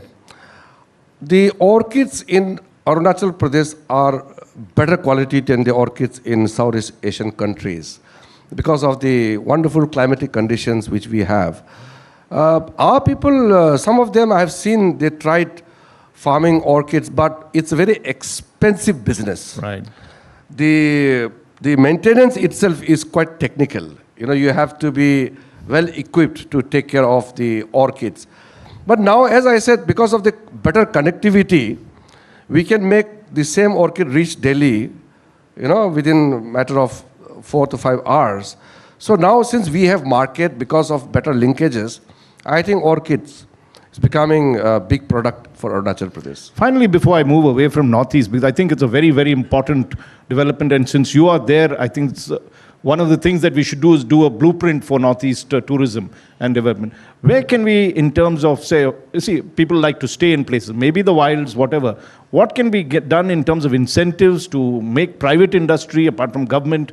The government is building the infrastructure. How can we encourage private industry to move in a big way over there? No, that is very critical point you have raised. I'm going to talk to some of the big industry players.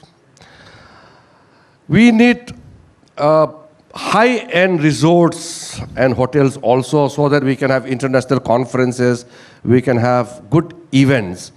And we have, but very limited right now. It doesn't fulfill the requirement. Suppose a person who wants to organize a big event in Bomdila or say Zero, we don't have that kind of hotels there. So now Vivanta Group has tied up with some people. They have built one 5-star standard hotel in Tawang. In Itanagar we have, but we need to have much more. Another beautiful concept I must share with you is the tree house concept is becoming very popular in Arunachal Pradesh. So you can, you know, stay with your family in a tree house. Wow. Beautifully built. You know, nobody is going to disturb you. Only the chirping of the tree, you know, birds. The birds and insects and all, that's all, but it's very peaceful. So as I said, high-end to budget tourist. We have the potential, but we need to do much more. So I'm thinking in the next, maybe I'm quite busy now for the election, but I'm lining up to talk to some of the big industry players so that they can come up with some iconic resorts and hotels. And rest of the thing will follow.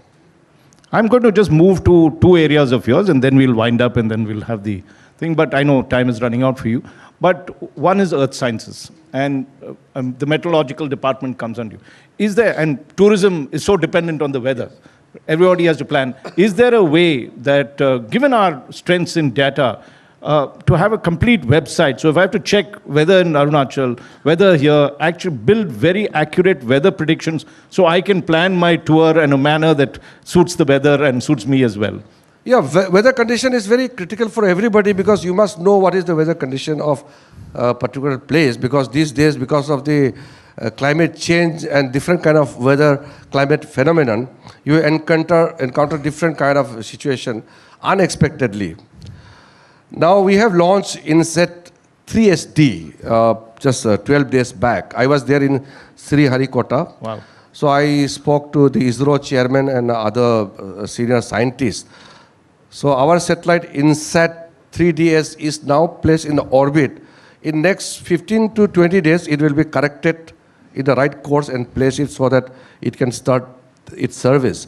So after the functioning of the INSET 3DS, we would be more accurate in providing the weather informations. Right now, we are giving the short-term and medium-term forecast. Right. If you go to Google, the first weather predictions and the temperature and pressure, these are from my department. So we have given access to the common people.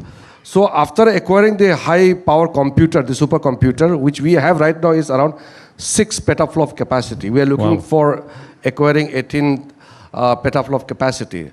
So once we have that supercomputer for correct modeling and then the high quality observation through our satellites, we would be one of those few countries who would be giving a long-term forecast. I can tell you what will happen after 2 months also. Wow. Normally now my department gives a long-term forecast which is not precise. Right. You can deviate from the accuracy, but We still say that so much of rainfall will happen this season, shortage, all these things. But now we will be more accurate. So besides that, we are also providing information in the oceans. Ocean is so huge. So through my this center in Kois, that the Indian National Center for Ocean Service, which is located in Hyderabad, we have many centers, National Institute of Ocean Technology in Chennai, so many centers, National Center for Polar Research and Ocean Studies in Goa. So likewise, all the centers are providing services to our people, whether you are going to hills, plains, and to the seas, and of course, and if you go on a cruise, also on the sea. Yes, everybody needs that basic instrument about the weather conditions. Wonderful. So the minister is actually saying that in a couple of months or year, we would have not only accurate daily predictions, weekly, but also long term. So you can plan, anybody can plan their holidays wherever. That's wonderful. Finally, coming to sports and youth, and you had headed this. Two things are there in that. One is tourism can be a great job generator, particularly for youth, and there's a whole range of activities. How do you see this potential? And second, with sports, we organize some of the best sporting events, the IPL and all. How do you see both of these becoming a synergetic thing to promote tourism as well as employment, which is all what we want? This is something which really interests me. Tourism has links with everything, actually. You have good sporting facilities that attracts the players, the spectators. That is actually you're contributing to the tourism industry. When I was the Minister for Youth Affairs and Sports, we promoted this Khelo India and Fit India movement in large scale, so that our people become physically fit, mentally fit, as well as proactive, mobile. You're animated all the time, physically active. The more the people of the country move around, activate themselves, the more prosperity will come. So these are all correlated. Of course, I can't explain in a short time. These are very interesting part of how a country grows. So through various sporting activities, we are also making India as an attractive destination. So India has started hosting important international events, important tournaments, which will invite lots of visitors from outside. And besides that, what I want to stress is, India has so much to offer, but sometimes, it's painful to say that we don't offer even 1% of our potentials. For example, I'll give you one particular example. Buddhism. Yeah. The entire Southeast Asian countries, Japan, Korea, or Sri Lanka, or even in Russia, Mongolia, every Buddhist has a dream to visit India in a lifetime. Correct. If there are 1 billion Buddhists in the world, even if 10% makes it, the visit to India, right. India's position in the world ranking in the tourism index will be in the top 1, 2, or 3. Correct. Right now, France attracts the maximum visitors. We can easily surpass France. Right. Only if we can cater the visits of the Buddhist pilgrimages. So similarly, if I start giving examples of each sector, wow, where would be India's position? Right. So after 2014, when Prime Minister started talking about the Buddhist circuit, this Ramayan circuit, or Char Dham, all these religious places, our heritage, our history, these are so much, to tell the world about our past, our, identity. I feel that only Prime Minister has understood this matter and brought it into and incorporated into our policy. So if you see, because of the COVID, we had to face so much of obstacles. Otherwise, we were growing so fast. Only after COVID, there was some arrest in the total growth, but now we are picking up again. And I can assure you, Raj, in next 7 to 8 years' time, not very long, India will rank sometime, maybe in the top 10. Wow. And I can see that. Wow, let's give the minister a very warm round of applause. Only someone with a perspective, the vast perspective that he has, is able to deal with the tourism subject. As we see, it doesn't just span one sector, it spans all the sectors. And Mr. Rijiju, you encompassed everything. So again, thank you very much for this. We now come to our, let's give another warm round of applause for that.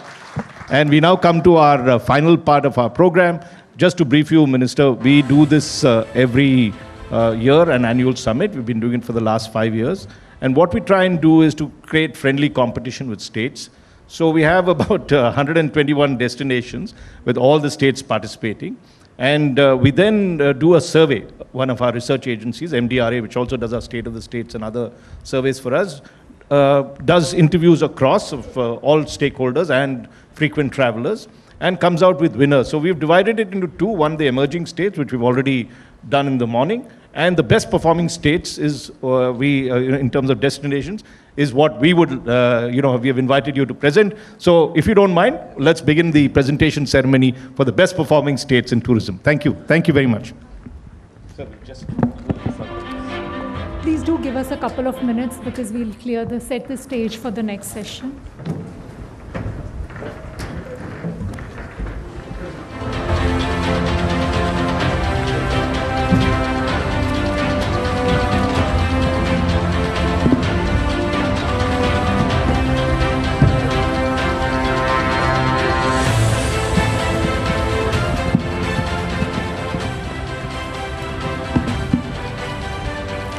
Ladies and gentlemen, we now begin the awards presentation ceremony for the India Today Tourism Awards.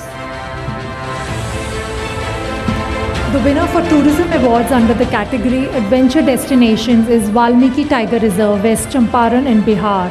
And to receive the award, may I have on stage Mr. Nand Kishore, Managing Director, Bihar State Tourism Development Corporation.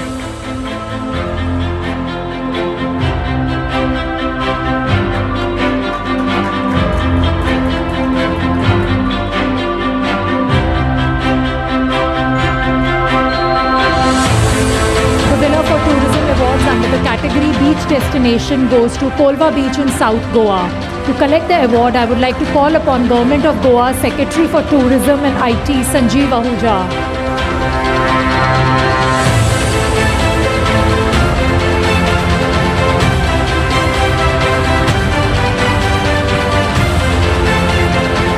Can we have the applause going, please? The winner for Tourism Awards under the category Heritage Destination goes to Rani Ki Vav in Gujarat. To collect the award, may I have on stage Harit Shukla, Principal Secretary, Tourism, Gujarat.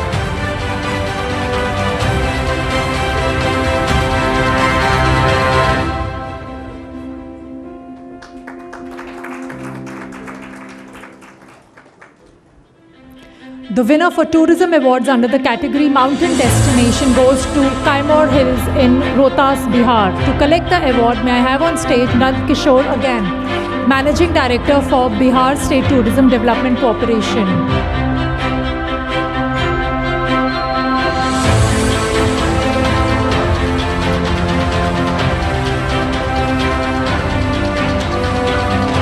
The next winner is also a repeat winner. The winner for Tourism Award under the category Wildlife Destination goes to Sasan Gir in Gujarat. To collect the award, again, may I welcome Harit Shukla, Principal Secretary for Gujarat Tourism.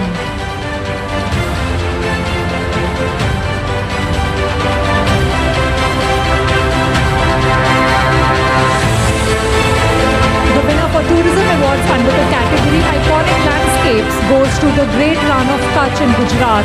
And again, yes, may I please request Harit Shukla to come back and receive this third award.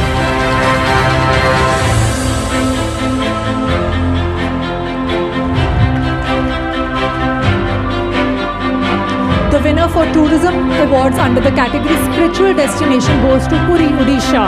To collect the award, may I have on stage Ashwini Kumar Patra, Honorable Minister for Odia Language, Literature and Culture, Tourism and Excise Department, Government of Odisha, along with Sachin R. Jadhav, Director, Tourism of Government of Odisha.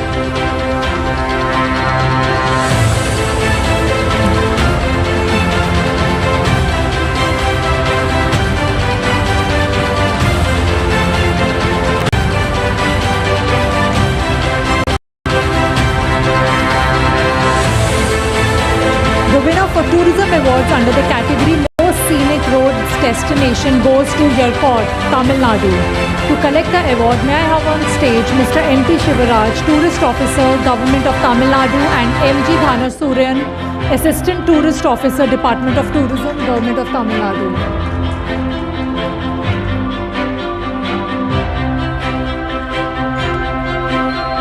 Ladies and gentlemen, we will also felicitate the Best Emerging State for Tourism Awards that we could not celebrate earlier. The Best Emerging State for Tourism Awards under the Heritage Destination category goes to Gwalior, Madhya Pradesh.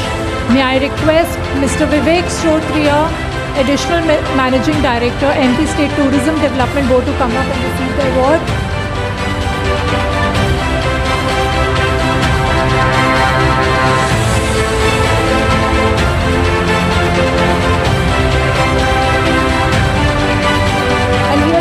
A repeat winner, Mr. Vivek, I would like you to stay back because the Best Emerging State for Tourism Awards under the Spiritual Destination goes to Mahakal Mahalok in Ujjain, Madhya Pradesh.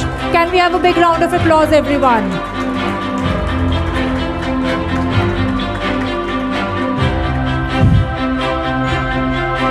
We have a serial winner again. The Best Emerging State for Tourism Awards under the Wildlife Destination category goes to Blackbuck National Forest, Gujarat. And I would like to call Harit Shukla, Principal Secretary, Gujarat Tourism, back on stage.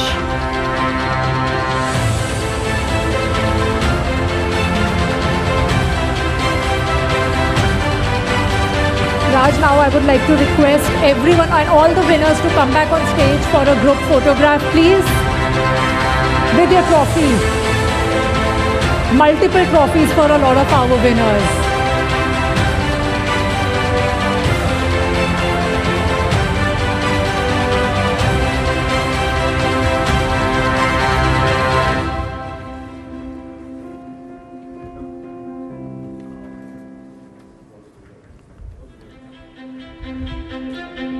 Can we have the round of applause going to congratulate all the winners?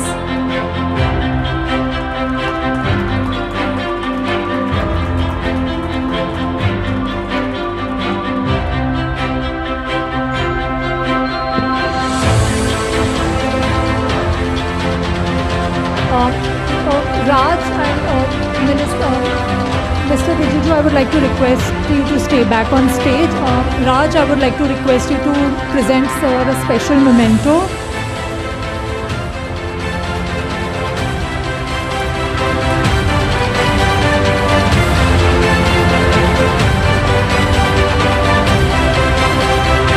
Thank you, Mr. Rijiju, for taking out the precious time to be with us here today.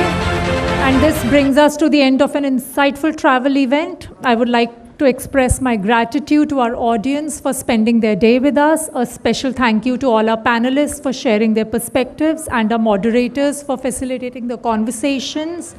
Let's also take a moment to express our appreciation to our sponsors, powered by Gujarat Tourism. Partners are Odisha, Uttar Pradesh Tourism and Delhi Tourism.